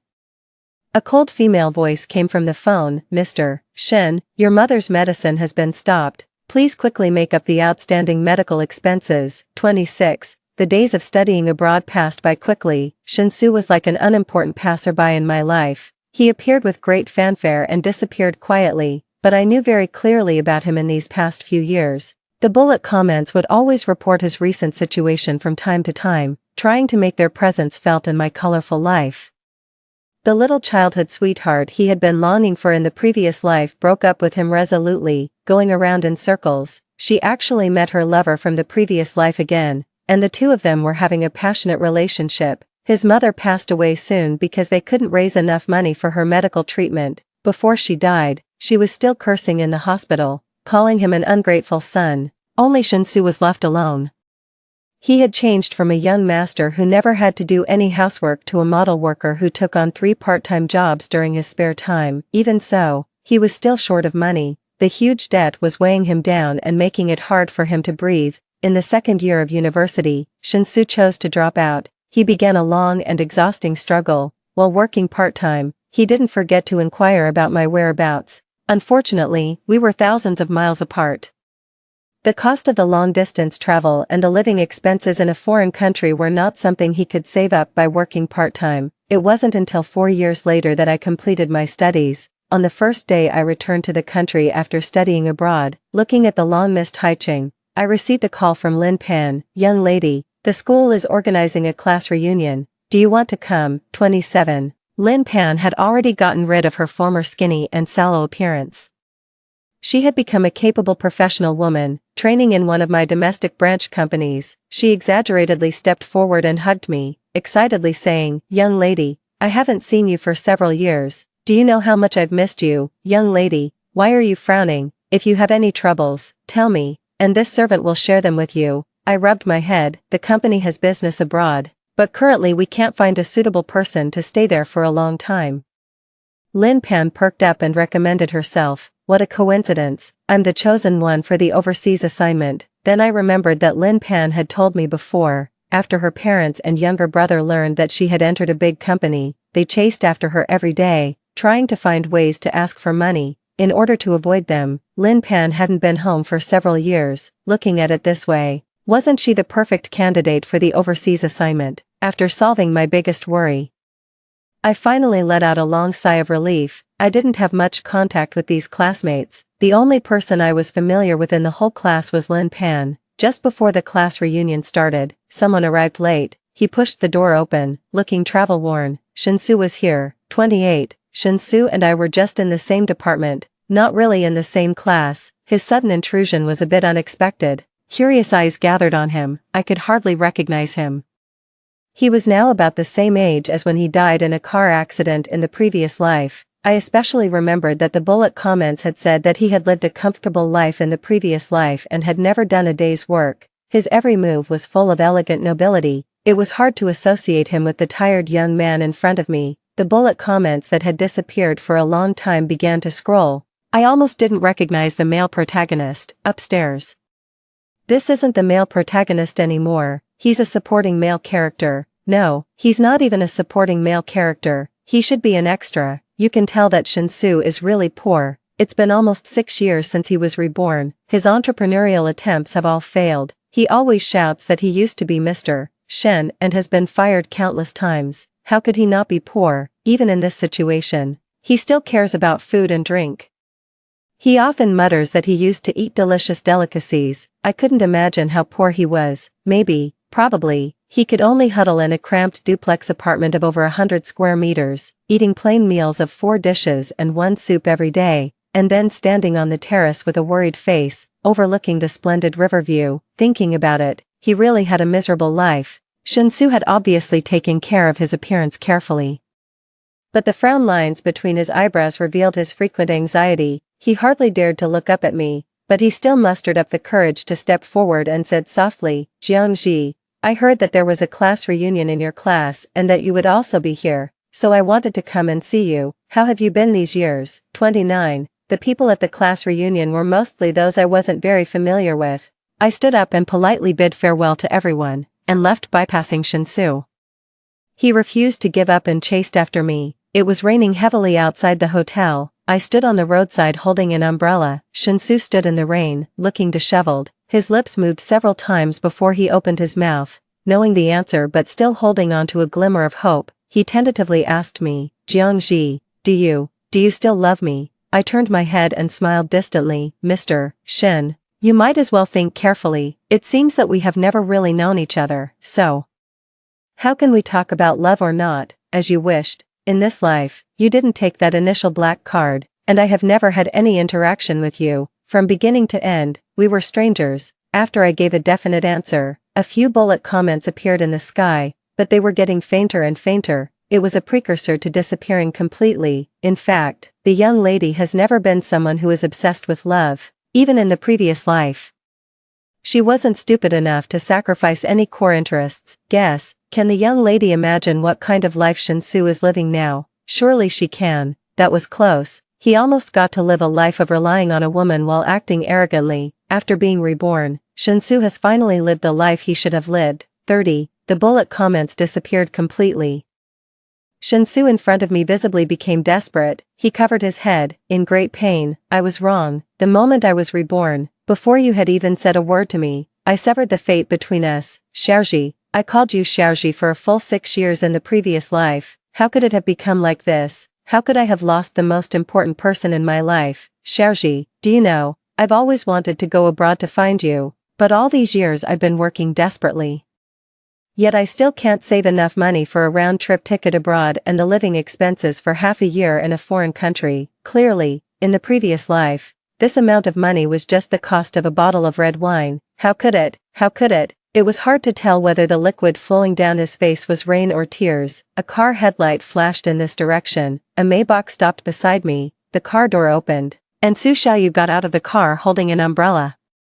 After taking the Hermes Birkin bag from my hand, he glanced behind me and said in surprise, "Xiaoji, isn't this the broken guy who was reborn? Has the version of trying to get the upper hand been updated to performing a bitter trick in the rain?" He drooped his eyebrows and eyes. "Xiaoji, I don't have a broken family or the blessing of metaphysics, but I can also perform an impromptu bitter trick on the spot." The black card that Shinsu couldn't wait to push away when he was reborn in the previous life, it had brought about the wonderful fate between me and Su Xiaoyu in this life. I smiled and teased, "You can get the upper hand without performing a bitter trick." 31 Epilogue. Shinsu, I learned the news of Jiangji's marriage from the news. When I heard this news, I was huddled in the cramped rented attic, aimlessly scrolling through my phone. There were piles of takeout boxes and beverage bottles beside me. These cheap junk foods that I wouldn't even look at in the previous life had become my 3 meals a day to sustain my life. Jiangji's beaming face suddenly appeared in front of me. She was still the radiant young lady of the Jiang family, and her every move exuded an undeniable nobility and ease. It was clearly written in the news. She was about to marry the young master of the Su family. The second project jointly developed by the two families would also be launched soon. I stared at Jiangji's smiling face, lost in thought. There was a huge gap between our social classes. A bag she casually bought cost more than I could save in 10 years of working part-time on the streets of Haicheng. We were almost unlikely to meet again. The most despairing thing was that if I wanted to get news about her, I could only do so through the news. In these years since I was reborn, it wasn't that I hadn't thought about starting a business. I found several bosses who had cooperated with me when I was successful in starting a business in the previous life, but they all firmly turned me away. Only one boss, after listening to my vow that I could make money, impatiently showed me the way. Mr. Shen, anyone can make money from this business, so, who do you think is the most suitable person to do it? I suddenly realized, in the previous life, my business startup was so smooth not because I was intelligent or a business prodigy, it was because I had the backing of the Jiang family. It was Jiangji who paved the way for me behind the scenes. What did I do at that time? I always put up a defensive front, trying to hide my deep-seated inferiority complex. In those years when I tolerated her young lady's temper, wasn't she also carefully protecting my self-esteem in every way? I took one last look at Jiangji's wedding news. A bold idea came to my mind. I was going to stop her wedding. This idea made my blood boil. Perhaps she would suddenly remember me and fall in love with me. Perhaps I could still go back to the love we had in the previous life. 32 Epilogue. Shinsu. The car sped down the street. This was a second-hand car that I had bought by living frugally. It cost more than 30,000 yuan. It had emptied my savings that I had accumulated over a year. It was far less comfortable than the Maybach in the previous life. When that Maybach flashed through my mind, I was suddenly shocked. The scene today seemed to overlap with that in the previous life. In the previous life, I was standing on the terrace of the Jiang family's villa and learned from the classmate group that Su Miao was going to get married. I was also so crazy and impulsive like this. The Maybach was speeding on the road, with the accelerator pedal all the way to the floor. At that time, I only had one thought in my mind. That was to stop Su Miao's wedding. I instinctively glanced at the time, March 18th, the day Su Miao got married in the previous life. It was also the day Jiangji was getting married in this life. In an instant, my blood turned cold. Bang! Distracted for just a few seconds, the car veered off course and crashed hard into the guardrail. In the moment before losing consciousness, I actually showed a relieved smile. If I could be reborn to the age of 18 again, the first thing I would do when I opened my eyes was to take the black card. When Jiangji asked me if I was willing to be her boyfriend, I would hug her tightly and then loudly declare, Jiangji, I do. 33 Epilogue. Shinsu. When I woke up again, the first thing I saw was the white ceiling. There was also the pungent smell of disinfectant. I struggled to sit up. There was no Jiangji, and no school either. I grabbed the white coat beside me and asked anxiously, Doctor, have I been reborn? What's the date today? The doctor looked at me with a complicated expression and then said to the nurse behind him, take him for another CT scan. He hit his head on the steering wheel, and there might be a blood clot pressing on his brain, causing confusion. My face was reflected in the smooth surface of the instrument, young, but with a look of weariness and vicissitudes. This was me, with nothing to my name. I dejectedly picked up the broken screen phone beside me. Jiangji's wedding had been reposted all over the internet. Everyone was sighing with emotion that this luxurious wedding of the century exuded an air of having plenty of money in every detail. What's more, they were amazed that there was actually true love in this wealthy family marriage alliance. During the years when Jiangji was studying abroad, her fiancé, who was not in the same country as her, would fly to Europe twice a month. Without fail, there was a thick stack of airplane tickets. They had become a testament to their love. I put down the phone dejectedly. Jiangji was married, Su Miao was also married, and she married the same person as in the previous life, only I was left behind, confused and at a loss. It was absolutely impossible for such an heir to appear on a poor young man. Just like that, I unexpectedly met Jiangji in the hospital. She was wearing a low-key Chanel suit and holding her husband's arm. She was shining brightly in the crowd. I hobbled forward on crutches and shouted behind her, Jiangji. She turned around. I was so expectant that I hardly dared to blink, for fear of missing any expression on her face. Her eyes lingered on me for a moment, then she thought about it in confusion and turned her head away. She didn't recognize me. The 6 years when we were in love. The 6 years when I was successful and indulged in a life of luxury. Now, I was the only one who still remembered.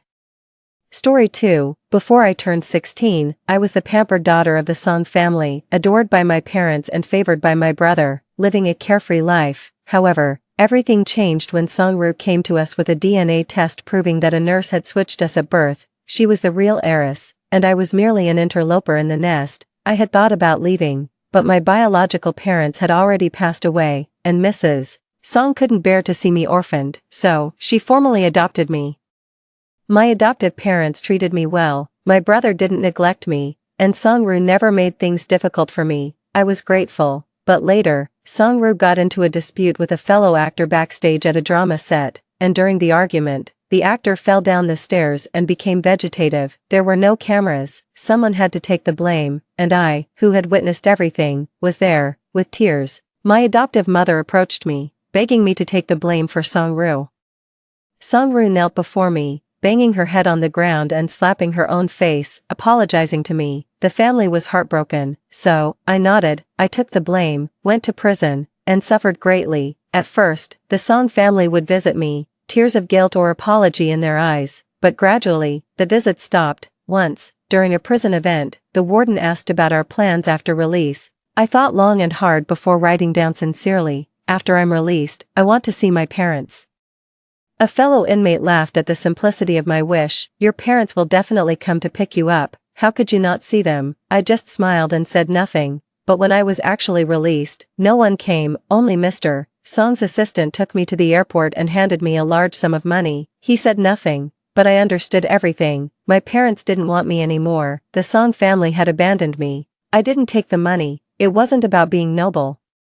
I just didn't want to owe anything to the Song family anymore. The Song family had raised me for over 20 years, and I had served 5 years in prison for their daughter. We were even. I rented a place, wore out my shoes looking for a job that didn't mind my criminal record, but after just half a month, I was fired. After much questioning, the manager finally admitted hesitantly, "You've upset someone you shouldn't have." I was stunned and speechless. Who else could it be but the Song family? That day, I walked the streets with my bag in the drizzling, cool rain, my face and body wet with the drizzle. As I passed by the central square, Song-Ru's live broadcast was playing on the big screen. I stopped and looked up. On the award stage, she was radiantly beautiful, joyously showcasing her glamour. The camera panned to Mr. and Mrs. Song, their eyes brimming with tears as they looked at her. It was as if they were gazing at a rare treasure, their eyes filled with love, for some reason. I suddenly remembered the first visit in prison, when my adoptive mother, seeing how gaunt I had become, tearfully promised me, "After you are released from prison, Mom will take care of you for the rest of your life. Mom loves you." But when I saw her for the last time 2 years ago, all that was left in her expression was a faint sense of guilt. She said, "Tang-in, Ru is getting engaged to He Wenjin. She really likes him. After you get out of prison, could you leave this place to avoid the He family discovering the past?" He Wenjin, the crown prince of the He family. There are TVs in prison, and occasionally I hear about the deep love between Song-Ru and He Wenjin. Everyone says that He Wenjin, a well-known playboy in the circle, settled down for Song-Ru. He stepped into the entertainment industry, which he once scorned, to pave the way for her, connect her with resources, and personally present her with awards. I sometimes envy Song-Ru. Envy her for having loving parents and a devoted boyfriend. In just over 20 years, she has reaped both career and love. Not like me, no parents, no career, no lover, also, no one to love. As for marrying He Wenjin, that was an accident. After being fired, I returned to my hometown and worked as a waitress in a restaurant. It was busy. I was serving beer to a customer when a drunk man, handsy and rude, made me frown and slap him. Enraged, he kicked me to the ground. Food and beer spilled all over me. It burned. The man, still not pacified and cursing, was about to strike again, but suddenly he fell silent. I opened my eyes to meet his bright, starry eyes. He Wenjin gave a lazy, insincere smile. "Song Tang-in, so you really are here." I got up, shook off the food scraps from my clothes, nodded at him, and tried to walk away, but after just a few steps, I heard his voice from behind, "Seeing you so miserable, how about marrying me?" I turned around in astonishment. "Have you finally gone mad?" Serious, He Wenjin eyed me, his gaze dark and emotionless, but his words were earnest. "To tell you the truth, your sister dumped me, and I'm in a foul mood, and you've been pushed to this point by the Song family. We might as well be called a league of victims. The street lamp flickered twice and then went out. I couldn't see his face clearly, only heard him scoff, the tip of his cigarette glowing red. Since you have nothing now, marrying me isn't a loss for you, what's there to fear?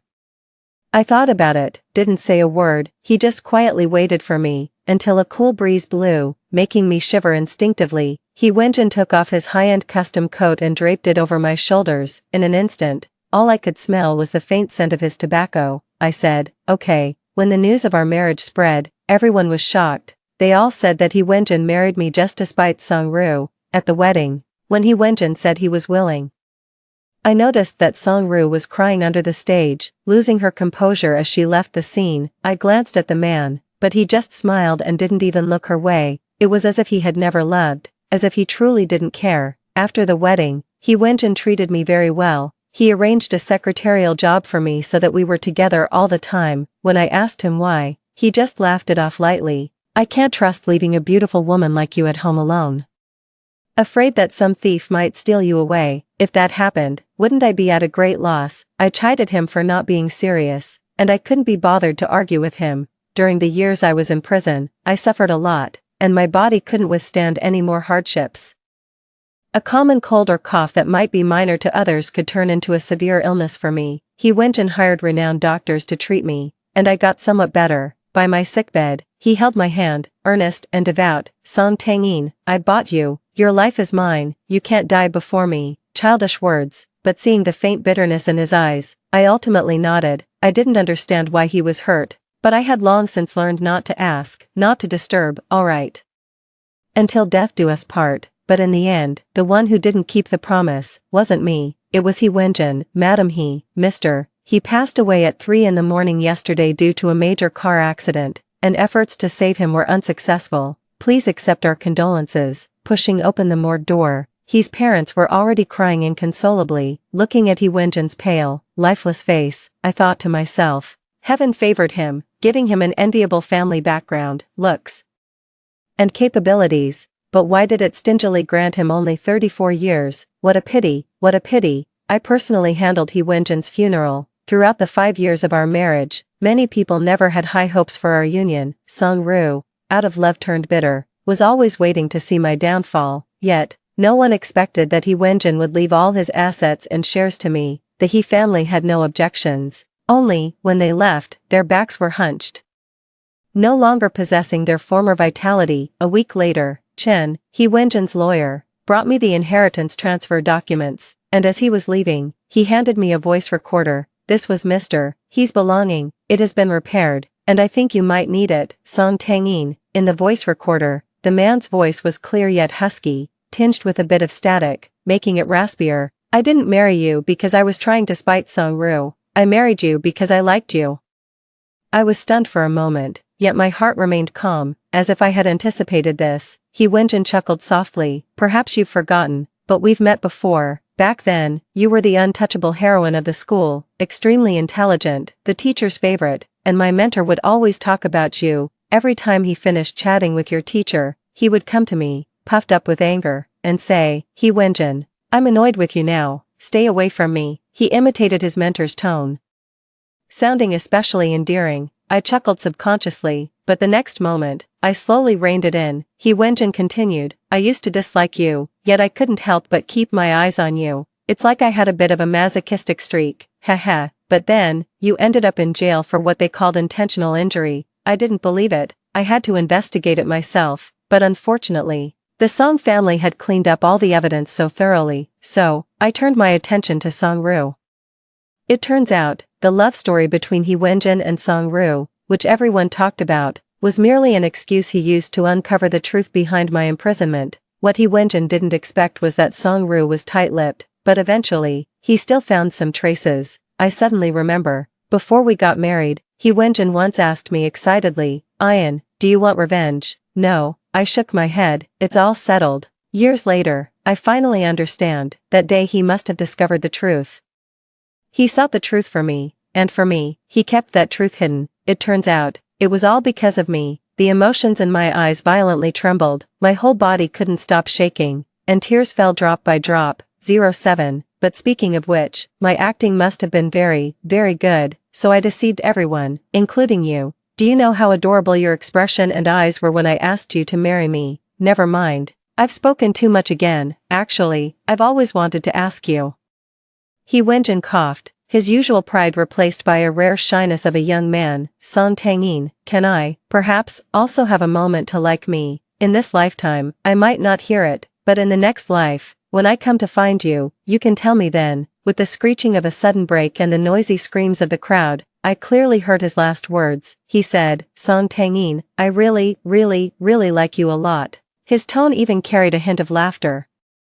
The suppressed emotion suddenly collapsed at that moment. In the empty living room, there were lilies that He Wenjin had brought home a few days ago still on the table. I've always liked lilies. He presented them to me as if offering a treasure. Ian, do they smell nice? I picked them out one by one just for you. Ian, from now on, I'll take care of replacing the flowers at home. At that time, the subtle laughter in his eyes. Like gentle starlight, how could I say no?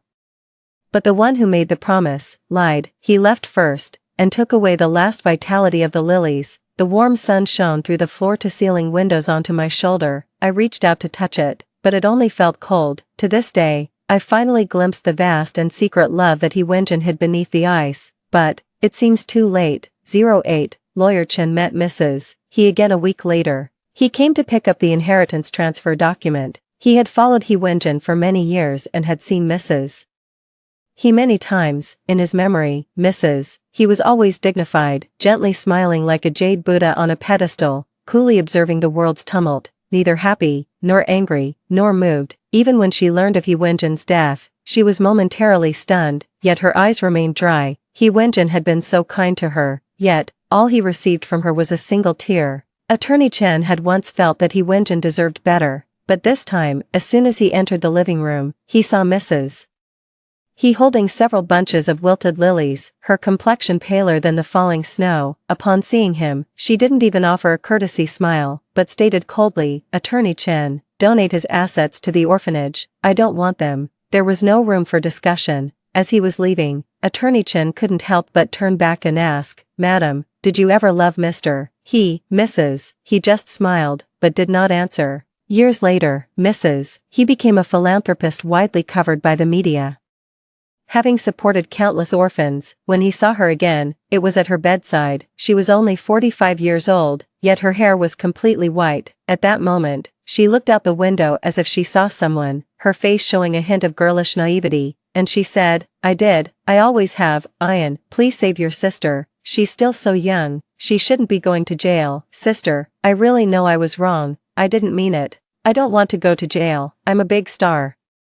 Going to jail would ruin my life. When I woke up from the darkness, what I heard were loud cries. My head was throbbing as I slowly opened my eyes to see everything clearly. Song-ru was kneeling on the ground, crying her heart out. Song's father was holding her, comforting her with tenderness, and Song's mother, gripping my hand tightly, her face covered in tears, her voice choked but very serious. Ian, would you go to jail for your sister? I silently looked at her, as if encouraging her. Song's mother gritted her teeth and said, Ian, there were no cameras at the scene, only you and Aru were present, and the paparazzi only captured a silhouette that can't be identified. Just admit that you accidentally pushed Ti Xiaoxiao. The police won't find out anything, don't worry. Once you're in prison, Mom will make sure everything is taken care of and you won't suffer. After you're released, the Song family will take care of you for life. She had said the same thing in my previous life. But that promise expired after just 1 year. After the guarantee expired, I was kicked out of a single room and, because of my looks, I suffered bullying and retaliation. Beatings, insults, even poisoning. It was unbearable. But no one saw me, until I was hospitalized due to nitrite poisoning from the food. Song's mother came to my bedside. That day, she looked down at me with an impatient expression. After all, it's a prison, not a resort. It's inevitable to suffer. Tangyin, don't be so delicate. Aru is going abroad for a business trip soon. I'm worried and probably won't have time to visit you in the future. After that, I never saw her again. Seeing Song's mother's tearful face now, I believed her words were sincere at the moment, but sincerity can change. My feelings of guilt and self-reproach eventually turned into a deeper fear as time passed. I gently pulled away from Mrs. Song's grasp and said, No, I can't do this. Mrs. Song was taken aback, probably not expecting me who she thought was as docile as a lamb, to refuse her. But when I spoke again, I was serious and resolute. Mom, I appreciate that you raised me for 20 years. But I don't want to sacrifice my own life because of that. Call me selfish or an ingrate if you will, but I refuse to take the blame for her. This life, reborn, I am not here to repeat the same mistakes. In my previous life, he went and saved me. This time, I am going to save myself, and then, I will walk cleanly and dignifiedly to He Wenjin's side. My refusal enraged Father Song, who scolded me for being ungrateful. Having enjoyed the benefits of the Song family for so many years yet unwilling to give anything in return, Mrs. Song and Song Ru cried bitterly, seeing that neither soft nor hard tactics worked on me. They worried I might flee, so, they locked me in a room. Only my brother, Song Chungri, remained silent throughout. Just like in my previous life, Mrs. Song took away my phone, not knowing that I had a spare. I turned on the spare phone. Yesterday's news that He Xiaoxiao was seriously injured and had become comatose was trending online. There were few clues, only a paparazzi had captured a blurry photo of a figure from behind, and mentioned, Song Ru and her sister were alone with He Xiaoxiao for a while. The police were probably already on their way. As I flipped through the spare phone, I subconsciously dialed a number, seeing the familiar digits. I hesitated but ultimately did not make the call. Somehow, I felt afraid. Afraid that the person on the other end of the phone wouldn't be the one I knew, and more terrified that once I woke from this dream, I might never see him again. In my past life, after He Wenjin died, I regularly paid his phone bill. In the quiet of the night, I would text him, about everyday things or just to vent. I would always receive a reply, Ian, I'm here. It was his automated response, set up before his death. How could someone be so cruel, cruelly holding on to my heart? Making me unable to forget him for 10, 20, 30 years, I got up and opened the curtains. The warm sun shone through the window, bringing a hint of coolness. I saw the police outside the door, and the secretive glance from Father Song. With trembling hands, I finally sent out a message, He Wenjin, won't you come and save me? Mrs. Song initially tried to stop me from facing the police, hoping to solidify the evidence against me, but I forcefully knocked on the door. Facing the police's questions, I ignored Mrs. Song's pleading looks and responded to each one. In my previous life, I was convicted because I confessed to the crime and even erased evidence of my alibi, but this time, I won't be so foolish. The supposed favor of the past 20-odd years had already been exhausted in my previous life. Not holding hatred is already my limit, and compared to my calm composure, Song Ru appeared even more panicked and guilty. Right and wrong are clear at a glance. When Song Ru was taken away, Song's mother cried hysterically, and Song's father, with a gloomy face, occasionally glanced at me with the eyes of someone who had just lost a daughter, wishing he could tear me to pieces. They both followed Song Ru as she left. I stood quietly, watching silently. Then, Song Chungri came to my side and said in a deep voice, the Song family can't shelter you anymore. Ian, you should leave this place. I looked up at him, pausing for a second as my eyes met his reddened ones. Don't you blame me? Song Chungri paused, not answering directly but instead gazing distantly towards the direction of the police car. His voice was as light as a breeze. Ian, you are also my sister. He had said the same thing in a past life. He had advised me not to take the blame. I asked him why, and he looked down at me, his gaze as soft as wind and rain, tender and pitying. Because you are my sister, too, yet. I had ignored his advice before, but this time, I decided to listen to him. Song's mother and father probably hated me to the bone now. Staying would only add to the troubles. I said earnestly, brother, take care of yourself. Song Chungri slightly curved his lips, his voice raspy. Ian, live well for yourself. I packed my belongings and left the Song house. Looking ahead, the wind blew, swirling fallen leaves around. At this moment, the sunlight fell on me, warm and comforting. Suddenly, a figure rushed in front of me, his voice frantic. Song Tangyin, you're okay, right? I was startled for a moment. Looking up, the man was wearing a black shirt, his frame lean and tall, his eyes deep. He stood drowned in the morning sun, appearing as though he was standing in the light, his handsome face lazy and nonchalant. But at this moment, his face was slightly pale, and he looked at me anxiously, only relaxing when he saw I was unharmed. His gaze lingered on my suitcase for 2 seconds before he spoke again, hesitating. Song Tangyin, did you run away from home? It was He Wenjin. To be precise, it was a much younger He Wenjin. Memories of the past quickly flashed through my mind. There were moments of him looking at me tenderly, him yawning lazily, him holding my hand as we stepped into marriage, all culminating in the evening we first met. He seemed relaxed but was actually tightly clenching his hand. He asked me, "Song Tangin, would you marry me?" At this moment, my heart thudded rapidly, and I couldn't bear to take my eyes off him, until he widened his eyes in panic, exclaiming, "Song Tangin, why are you crying? Who has hurt you?" Was I crying? Why would I be crying? Seeing him again, I should have been happy, but the emotions suppressed in my heart from a past life all turned into tears, streaming from my heart. I couldn't stop the tears, I cried, and he Wenjin just quietly stayed with me. After a long while, he pulled me into his embrace, his voice low and soft, with a hint of indulgent helplessness, as if cajoling a beloved child. He said, "Ian, don't cry. Who has bullied you? Shall I avenge you?" "No." I clutched at his sleeve and shook my head. "No revenge. In this life, I just want to be together with you properly. I don't want anything else." I followed He Wenjin back to his apartment. It was cold and empty. That was his style, in my previous life, after He Wenjin had passed away. I lived here for a long time. It was a way of remembering, and perhaps reminiscing. It's hard to explain. I was already familiar with the layout here, but I didn't notice that as I confidently walked into the depths, turned a corner, pushed open a door, and entered the bathroom, He Wenjin's gaze darkened for a moment, looking at my reflection in the mirror, my eyes red and swollen, my appearance disheveled. I sighed softly. Feeling somewhat embarrassed, I had resolved to face He Wenjin with dignity.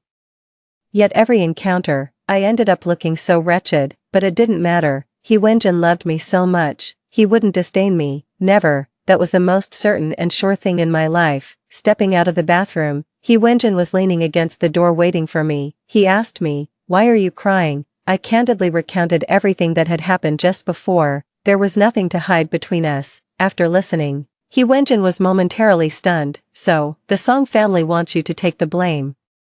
I nodded, but I refused. This matter won't end so simply. Although He Xiaoxiao is severely injured and hasn't woken up, and there's no solid evidence, we can only wait for her to wake up to take the blame. Even though Song Ru is now considered a major suspect by the police, you are not without suspicion. As he spoke, his expression grew darker. I suddenly spoke up to interrupt him. "He Wenjin, I'm a bit hungry." His gaze paused, then landed on me. Seeing my clear eyes without a hint of nervousness, he sighed helplessly. "I'll cook." I nodded. In my previous life, I had a severe stomach condition, so He Wenjin specially learned to cook medicinal meals and cooked daily himself. He was very skilled. I had once thought he was born with cooking skills, but now, seeing the lumped noodles he served, I suddenly realized that He Wenjin, a privileged young master, had always been served by others. How could he have known how to cook from the start? He learned for me. It was always for me. I picked up the chopsticks and took a bite, quite salty, but He Wenjin looked at me expectantly. "Is it good?" His eyes twinkled with tiny stars, so beautiful, just like the man in my memories who smiled and asked if I liked him. I lowered my head, holding back the sour emotion.